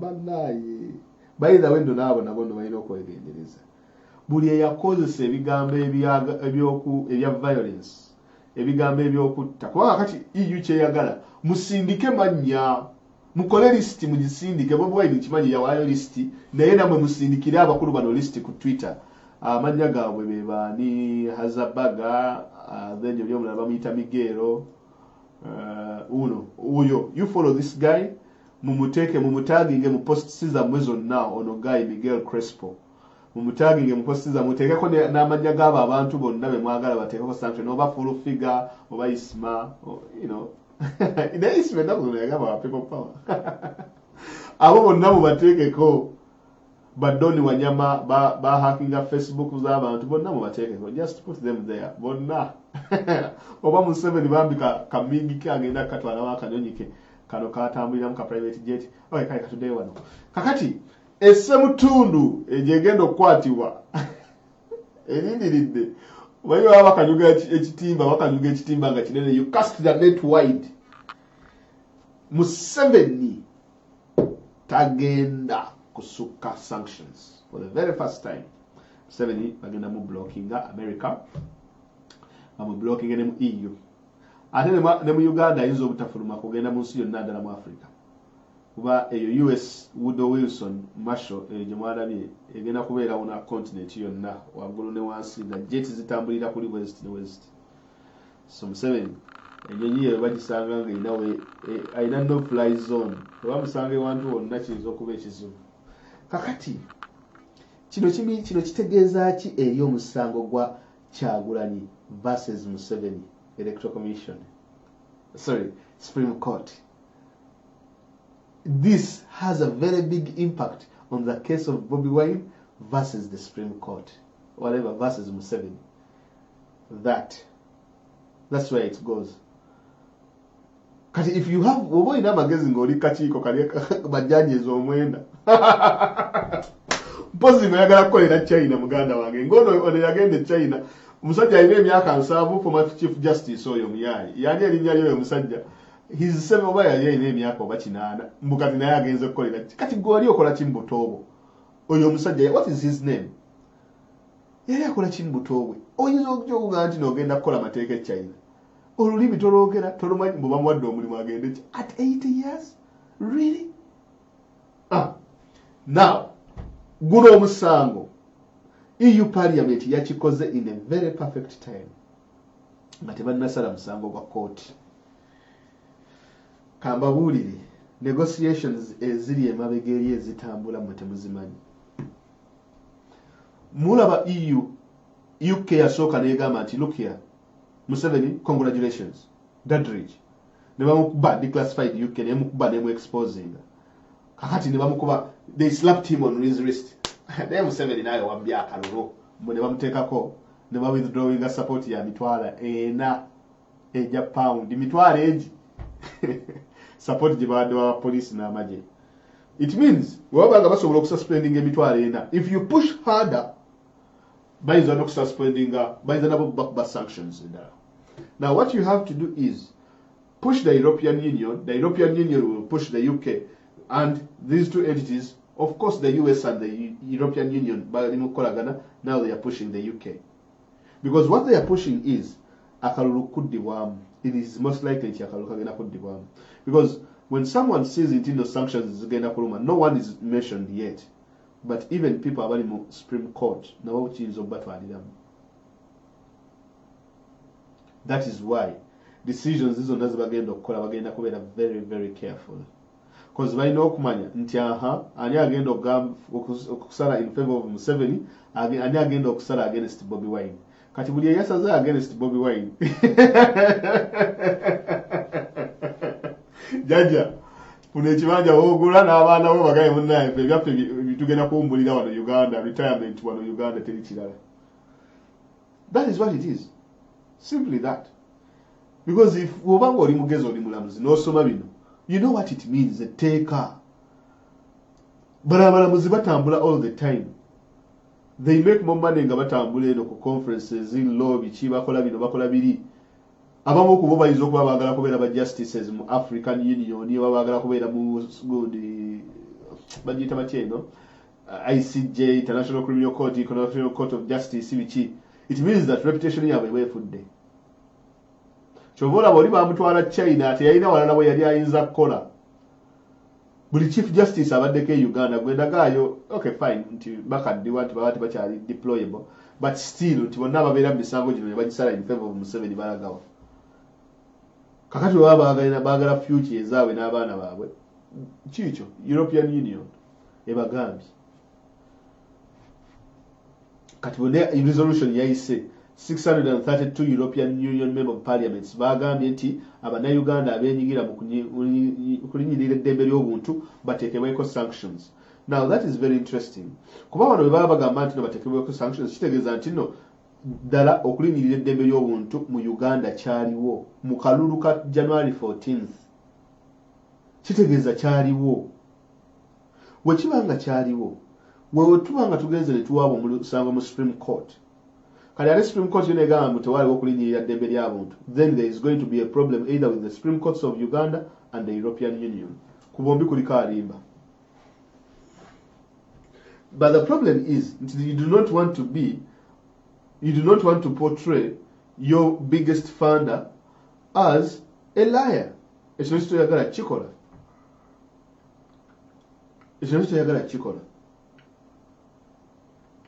Because DGF and all this kind of thing, these are the biggest funders in the country. European Union is the biggest funder, one of the biggest funders. Kati bw'ogamba nti no yalimbi human rights zabadde ate nga members of parliament aba EU bonna bagaye nti no 632, that is a very big margin. Those are too many people. Singa no babadde 10 ogambako kale naye 632, man, those are very many people. Toyina bwekigaana. Kakati wekigaana, if it comes to the worst, tugeze UK neremera ku Museveni. What EU is going to do is again after asking UK, because this might even affect things like trade deals. It might affect how these countries work with each other, by the way. Because you might look at it as a small thing. Bali bajja kugamba, okay fine, tujja kuwa deal eno, but we want Museveni out. Because ujja kulaba abagaya basinza okurazinga amaloboozi gaabwe mu EU Parliament bonna bavubuka. Bonna bavubuka.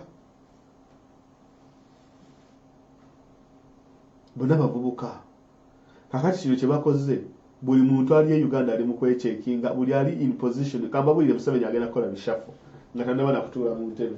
Teri kulayira, mwetegeke kulonda kalulu kapya guys. Akalulu kagenda kuddibwamu.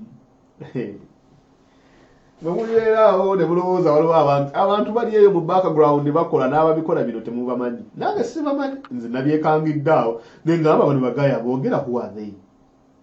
Kumbe yaye bali eri basukuma ekintu okufaako obufi. Mu Uganda muli mu kuzikiza mulire. Enkya mugende ku street mukube ngombe mu kyakyanke. Fe diaspora ogwaffe tukukoze. Ogwaffe diaspora ogukukoze. Kakati Uganda eyogerwako mu European Parliament. Senate wegenda kutuula, Congress etuule mu America, batuteeke era ne mu Senate ya America. Gwomanyi omuliro oguli ku Museveni buli wakuba essimu teri muntu akwata essimu ya Museveni kati mu Europe abazikwata bali UK yokka teri muntu akwata essimu ya Museveni mu Europe teri muntu akwata essimu ne narration naye bamutu narration banamuterako sanctions mukazi watayinza okuba anyala kuba yafudde eno kuba obukadde bumutta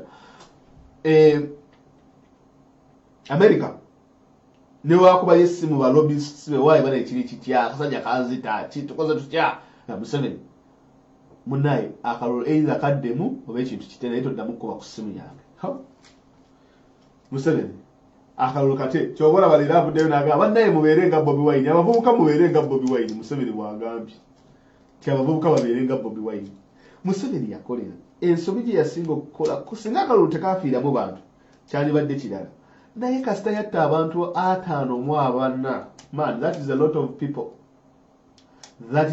people and these governments here have to be accountable to the taxpayers. The taxpayers also the in terms of funds, in terms of donations. And donations as since Uganda. I tell Uganda muri mukutta abantu. So it takes us in abantu. They have to be accountable. That is why they put restrictions on the money. Akaluka ngena kuddibwamu guys. Mugende mukolechi mwelede. Abantu bagenda kuddayo kulonda round 2. Kasana bye babinga akomyewo n'oyo omwana n'abaana baabwe that kids kasana benga bakomyewo ne manya there is something up, there is something that is big that is coming up. When I saw Baby back and the kids I just knew. So mwe ogwafe tugukoze fa mu diaspora Bobi Wine mu parliament bamwogeddeko People power mu parliament bajogeddeko buli kimu kiwedde Biden naye ayagala kulaga nti ddala American democracy has not been shaken. American democracy kyali ku mulamwa. Kakati you have to pick someone goyinza okulagirako example. Unfortunately it is Museveni. American democracy naye abalaga nti nakyali player in the international world. American democracy is still a player.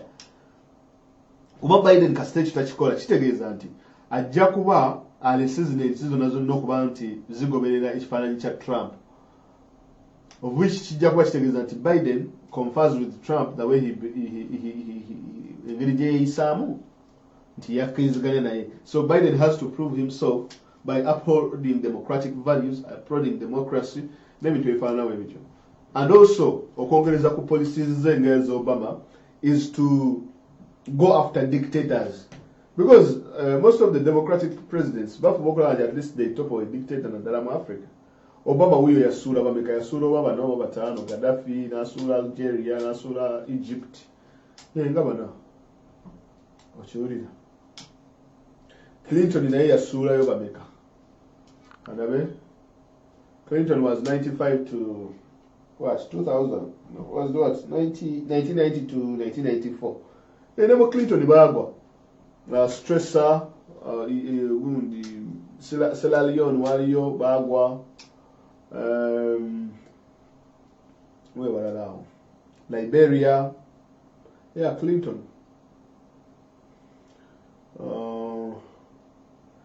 kyalowoozamu katono awo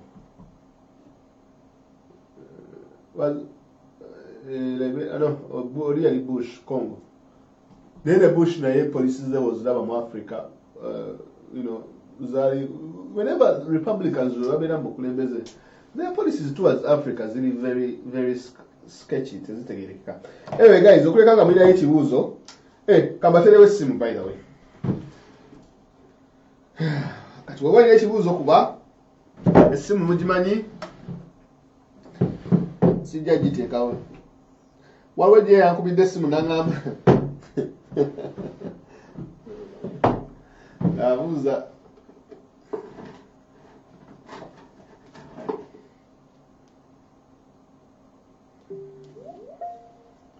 kale kati alina kyayagala okwongerezaako ku byenjogedde oba nga tokkiriziganya nakyo njogedde, you have a right to disagree. Naye tonvuma sivuma abantu abasinga wano bamanyi sivuma bantu. olaba ne Museveni essimu guma kale essimu namba y'essimu mugimanyi bwe muba mugimanyi mugikubeko mujje tunyumemu alina kyayagala okwogera leero akumeka lwakutaano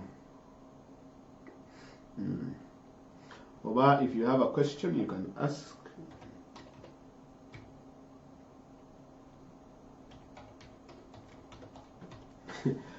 Mugundi kati ali mukoza akakasajja kamwe kekani kamuhozi daddy kati tugendewo banaye daddy tuli twaddukira Sweden kati daddy tugendewo banaye daddy abasajja bagenda tutwala daddy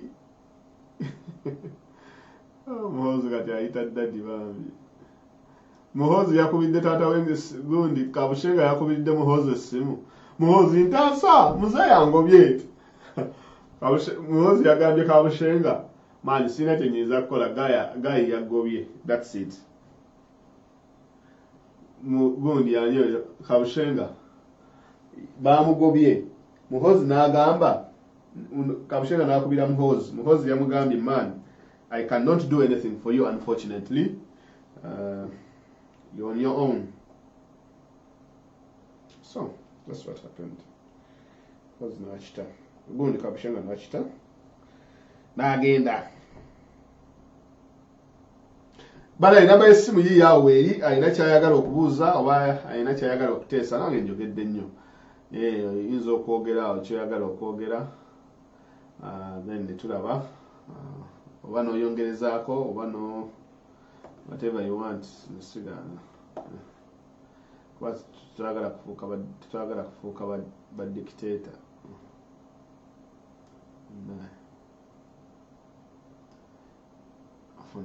So mulina okumanya nti munaye ebintu bitambula nti abantu babeera eyo nga balina bye bakola mu background naye nga tetumanyi mugenda mu mbeera awo ne mulaba omuntu nga waliwo akuba halo linda katono mala connecting wano tobaako lindako tukulaba abantu bedda bakuba kyokka essimu nga ndowooza eri ku gundi ku bluetooth. Sorry guys.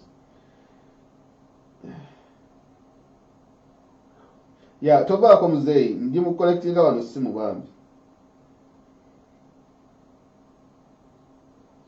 tovaako okay connecting nze ompulira okuwulira kale yogera. Yeah, thank you so much, Fazir, for giving me the opportunity. Excellent. I want to comment on two things. Yes, please. Magnitsky Act. All right. Maybe three. Magnitsky Act. Yeah. The uprising and the political unfoldings in Myanmar. Okay. And then the failure by Aisha Ruega to sign the results. 5 minutes. Have you had an opportunity to take people through the Magnitsky Act?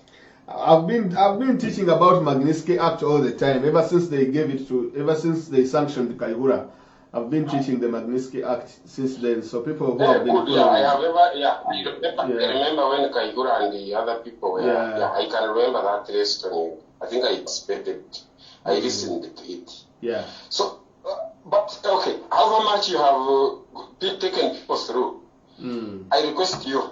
Yes, please. In light of the decisions. Yeah, I can hear you. Go ahead.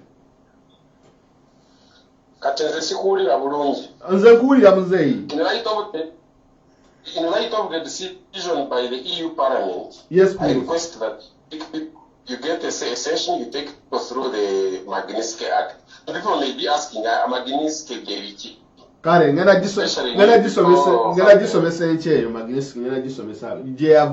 It's a big thing because if you know Magnitsky, the way he died, the way they arrested him, the way that accountant, he was a very, very good guy, and his name and his works have laid a principle in jurisprudence. So you need to take people through that. Yeah. We are happy with we are happy with the way the Act has been adopted in the US. The way the Act has been adopted in the European Parliament. Are there some members of the European Parliament that have not signed the Act to domesticate it in their laws? The entire European Union adopted it as as a regional entity, and then the UK also adopted it on its own. Because these countries, you see, like now Australia has its own Magnitsky Act, Canada has its own Magnitsky Act, and America has its own, as well as the UK, and then the European Union. Now the European Union has, I think, like 7, 8 member states. So whatever they, when they adopted it, every country within the union adopted it. Okay, so I would also urge you members to Google it so that by tomorrow, even when you are teaching about it, people know about the Magnitsky thing. Let's now move to failure to sign the results by the Deputy Commissioner of the EC in Uganda. Does that make any sense? These people are acting, the way they are acting is really not wise. I'm wondering, that lady was a headmistress of what? Nabisusa. No wonder some of us went through village schools, but I don't expect a lady who was heading a school like that to be acting ignorantly like that. Why are they handling things as if they didn't go to school? You issue out these days in this digital world. These days, the moment you issue out something, even if you have not appended signature, and you issue it out on your website, you have an IP address, you have everything. You also issue it out by email, and you say, I didn't sign it. That signing doesn't arise. You get it? So the results they are failing to issue out, to sign, to append signature on, they are already issued on the website of the EC. So whoever is running away into, is it retirement, is it leave, is it whatever one may need to call it, it doesn't arise. It doesn't make any sense. And that lady who is seated down on the hot seat needs to act wisely. Some of the results, some of the areas they created in the whatever, they don't exist in those districts. They have created so many sub-counties, so many polling stations, and in those created polling stations are the places where somebody is getting 100% of the registered voters, not 100% of the people who have turned up to vote. Oh, that's interesting. Which is very funny. Okay, bro. Registered voter meaning no one died, no one migrated. Yeah. No one migrated. No one, because of conceivable reasons, no one will turn up for voting because of thinking to have somebody, maybe you are late. I know. So Okay, brother. Yeah, tomorrow I will work on the Magnitsky. I'll make a presentation tonight, and then okay. As you wind up, because I want to get more people here to get to call, and then.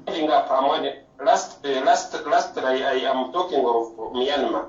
Yeah. Myanmar is something that we need to appreciate ourselves with. Myanmar, formerly it was called Burma. Some people may not know what is Myanmar, what. Myanmar had the stages of military rule. Until very recently, when they had changed to civilian rule and they had elected a leader who actually ended up becoming even a Nobel Peace Prize winner. Suchi. The leader who is now under military detention, exactly. So, you on addition, you tell people who they need to read about it. But I talked about Myanmar in two episodes. Those things have been teaching. I related Myanmar and how Museveni is creating. I want to urge people. The reason why Myanmar question is coming up and people are getting it. More than half of the people of Myanmar are on Facebook and Twitter. Did you tell that? More than half of the people in Myanmar are on Facebook and Twitter now. And that one is helping a lot.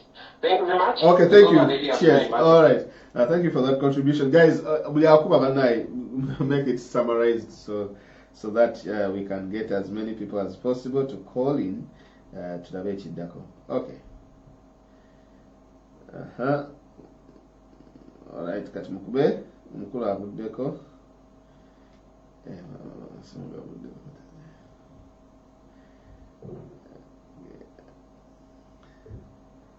Hello?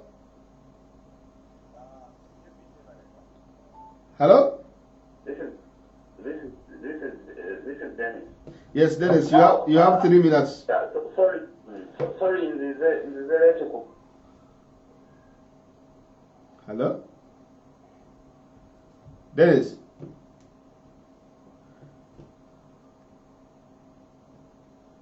Yeah. Museveni, Jari now with the US. Remember, Museveni has... Museveni has what? Of the region. Somalia, Congo, which he has projected and marketed himself as the policeman of the region. Yes. Sometime back, America bagezaako okujja embassy ya UN in Uganda okugitwala e Kenya. N'asiita ebigere naye era ebintu ebimu babishiftinga. Kati bwe baba nga baleese emmeeri ne baziteeka e Kenya. Esebo.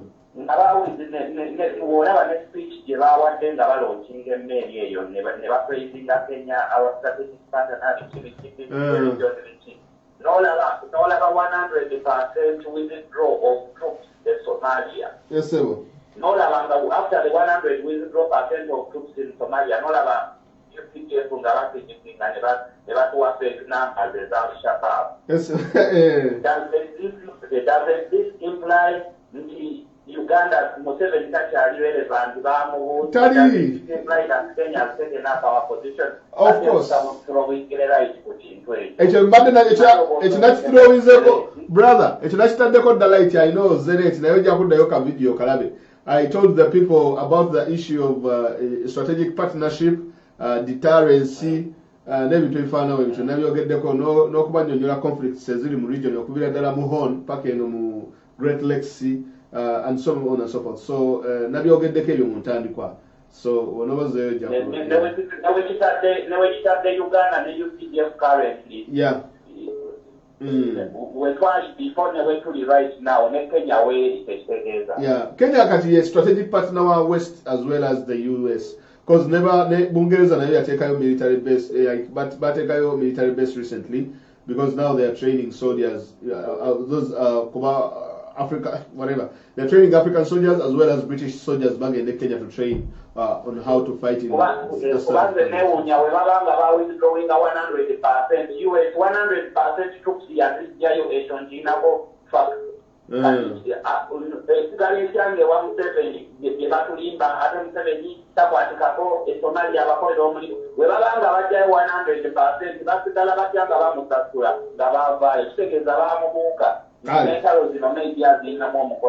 kituufu ekyo kale mukadde wange tweyanza nnyo.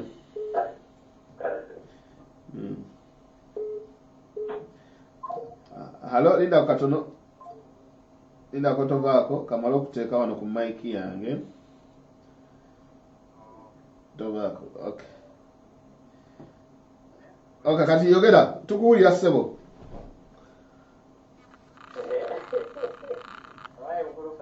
Wali ssebo. Oddakawo n'osuulasulawo zi points.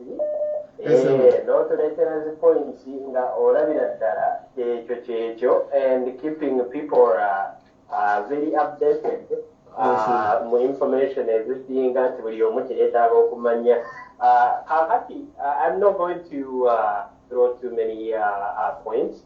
Nze kyembadde nga njagala okulaba olaba kati engeri gye baabanyigiriza bano abasajja, engeri gye baabanyigiriza buli koona, nze ndaba ekisigaddewo ekijja nga ekiyinza okubeerawo nti bwe baba nga gundi nga Museveni ye kennyini tegambe nti bamuwangudde akalulu tukazeemu ne bamuwangula ne bavaamu.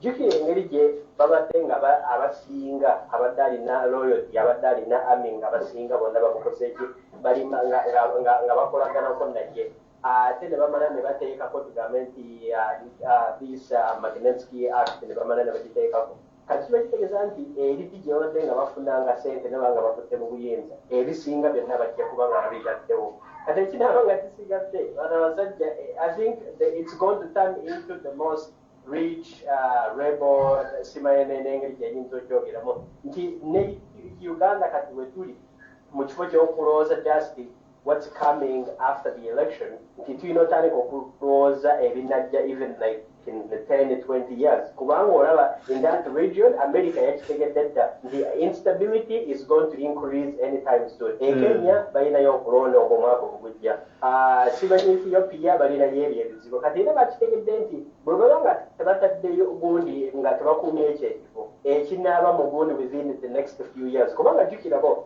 bwe baba nga bavudde mu buyinza nga baswadde okomawo era bajjasigala nga bakolako akavuyo okola okulaba nti era basigadde mu gundi obuyinza oba bafuna engeri gye bafuna mu gundi obwo obuyinza ate bo bakolerera mu kavuyo kati akavuyo ako era nibabira mu eyo region abasinga bamaze otegeera nti era akavuyo kajja kubaamu mu egyo emyaka egijja nti ne baba nga waliwo gundi gavumenti empya ezeemu nti akakavuyo within the next few years era kajja kubanga gyekali kubanga jjukira Rwanda baba era Rwanda eringa yabateekako gundi Magnitsky Act already bwe yabejjako tebakyakolagana nabo kati atodde gundi oddeeno gundi nga saidi ze ne Kenya kati nabo atandise ogamba waaya tetwagala kumamanyi ate Tanzania bo balina ebyabwe odde gundi ne Sudan bagamba waaya tulina entalo zaffe nti buli koona wonna buli omu yenna kati n'abannayuganda tulinga abo bataddeko gundi Magnitsky Act kubanga tuyira tuli bajigiriza gundi buli koona ekinaaba kisigadde kale so wind up brother wind up just ufune bano abakuba abalala kale twayanza nnyo bagenda tuula butuzi bagambe nti bakoleki tukize just tukoleki tutuule tugambe nti tubawadde obuyinza buli kimu kyonna nze kyendaba akavuyo katujja kubeera maawo oluvannyuma buteni twayanza nnyo ssebo yeah because he was reiterating most of the points that I made which is good but thank you for calling guys keep it short 3 minutes zibazima ate making us sure at least into your girl, you know. But thank you for calling, my friend, and appreciate.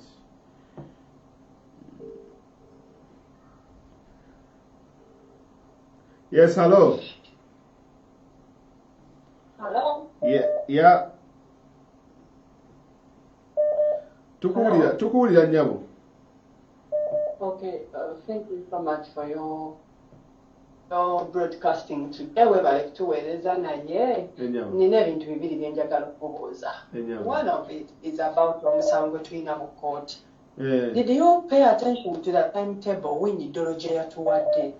When Idolo timetable gye batuwadde how things are going to be run. But kozaakakodyo, but I don't think you people mwakalabye. Okay. Number one, batuwadde when we are going to submit all the affidavits and everything. Ne bagamba okuwoza kugenda kubeera nga kuli written. Bagambye written? Okuwoza bino bye tubadde tulabanga nga Segona bwe yawoza ne Kibalama. We only have one session for 30 minutes just to interrogate bebaba baleese nga ba witness. Verdict bagiweereza mu email. No, bino ebyokuwoza nti wano mwatukuba ne mutufuira tear gas nga babibuuza aba NRM bigenda kubeera written. The guy said, "Fenna tuli land friends, we can understand, analyze and comprehend bye munaba muwandiise." Meaning public genda kubeera ebo okulaba baloya bonga bawoza just 30 minutes for 45 days. Session eri mwangi. Then in 45 days was Malenga, they are writing back and forth. Back and forth, yes. Era kyabadde agamba waliwo okubeerawo center, table center eza buli party. Nga bano be baddamu, bano ne babireceiving ne bali ne baddamu. Whereby they are eliminating the public from that case. Dayosome timetable wini Idolo gye yawadde balooya. Ojja kutegereze bulungi waddayo ku video. tulina a session emu ya 30 minutes era yagambye nti if you go beyond your time the chief justice will have a very terrible time okutuuza wansi. oyo tumuteeke ku oyo tukole Magniski bazumuteekeko Kajo wedda nebuuza tinaye lwaki bino ebintu biri so strict. They are against time but they are not against bringing out the truth and giving justice. But they are against time. Lawyer wa Museveni aweza kimu waliwo ennaku ez'okulayira waliwo ennaku ez'okukulembeze bo bali against time not giving justice. Munnange Fazir gw'omanyi okutusomesa ddayo tunulire timetable eyo temuliimu nnaku za kuwoza mulimu olunaku timetable eriddawa timetable baagiwa era enkya ku Sande Sseggona ateeka okuba ng'awaddeyo Honorable Sseggona ateeka okuba ng'awaddeyo all his evidence, all of them.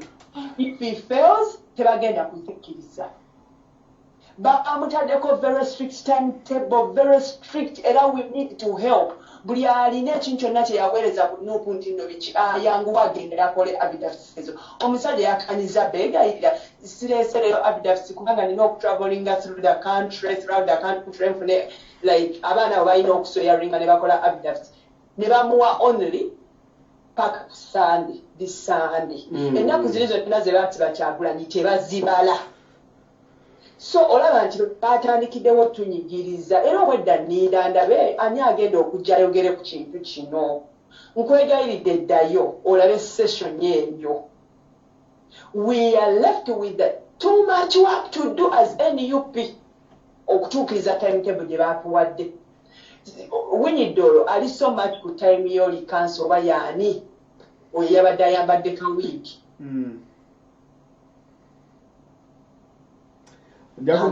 Jakutayo njirabye mbadde sinagiraba.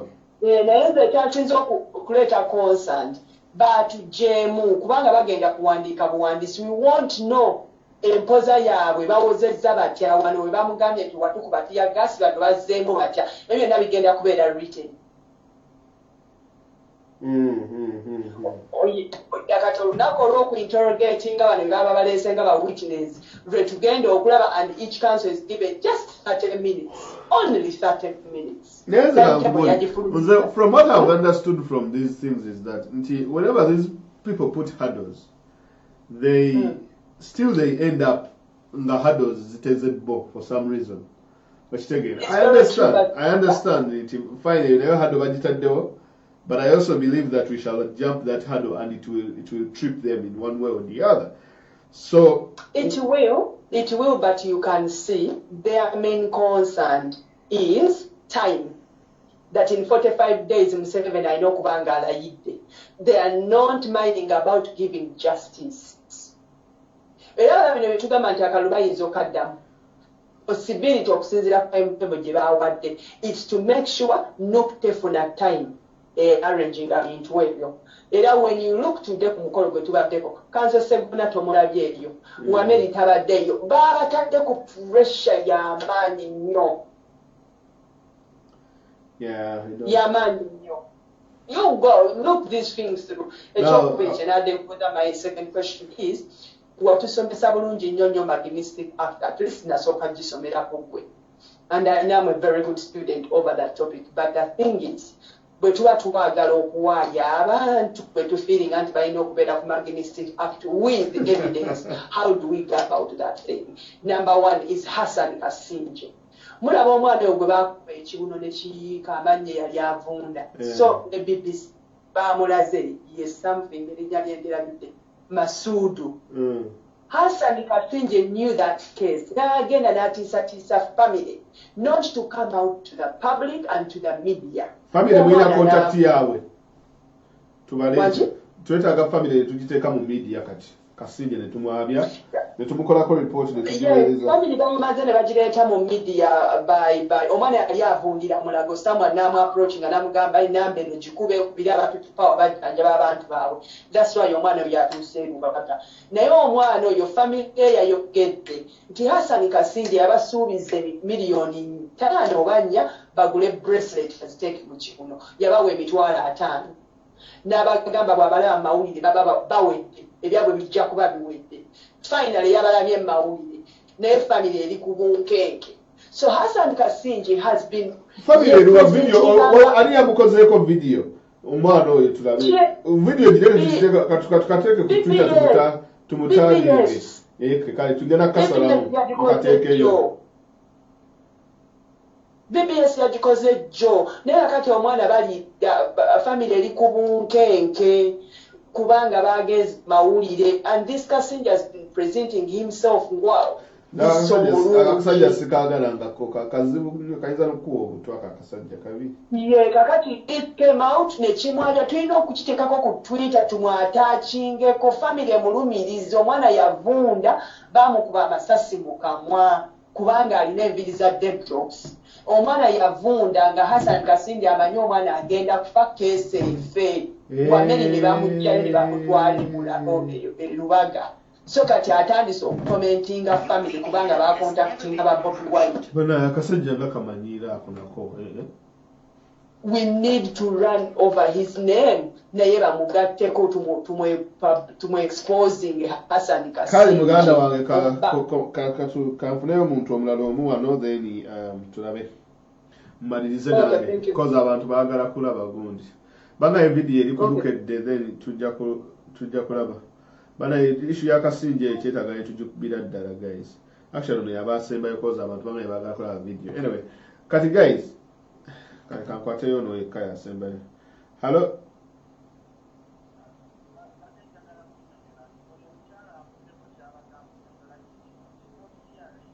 Linda katono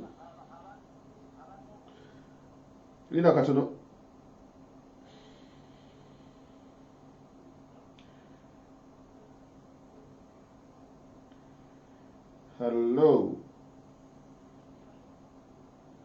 Ina katono. Ya katukulira. Imam Fazir. Ya. Yebali kyokolako. Naye yebali. Point yange eri wane n'omugwe. Abo member of parliament ebibiri mu nsanvu abali mu Western Uganda. Tugenda kukola kyokuzaayo gundi district nga bwe zaali. How can we be paying for all those people for doing what? Akasajja how did this happen? District by the way zaali ana munnya we twali tutandika ababako batwalira nankanga kakati singa mudwenya bamuwadde ekintu nekiyinza kukolebwa kite. We cannot allow these people to exploit and make us fools. How can that happen? Era sente zigenda okata tuba zigenda kuvaawo.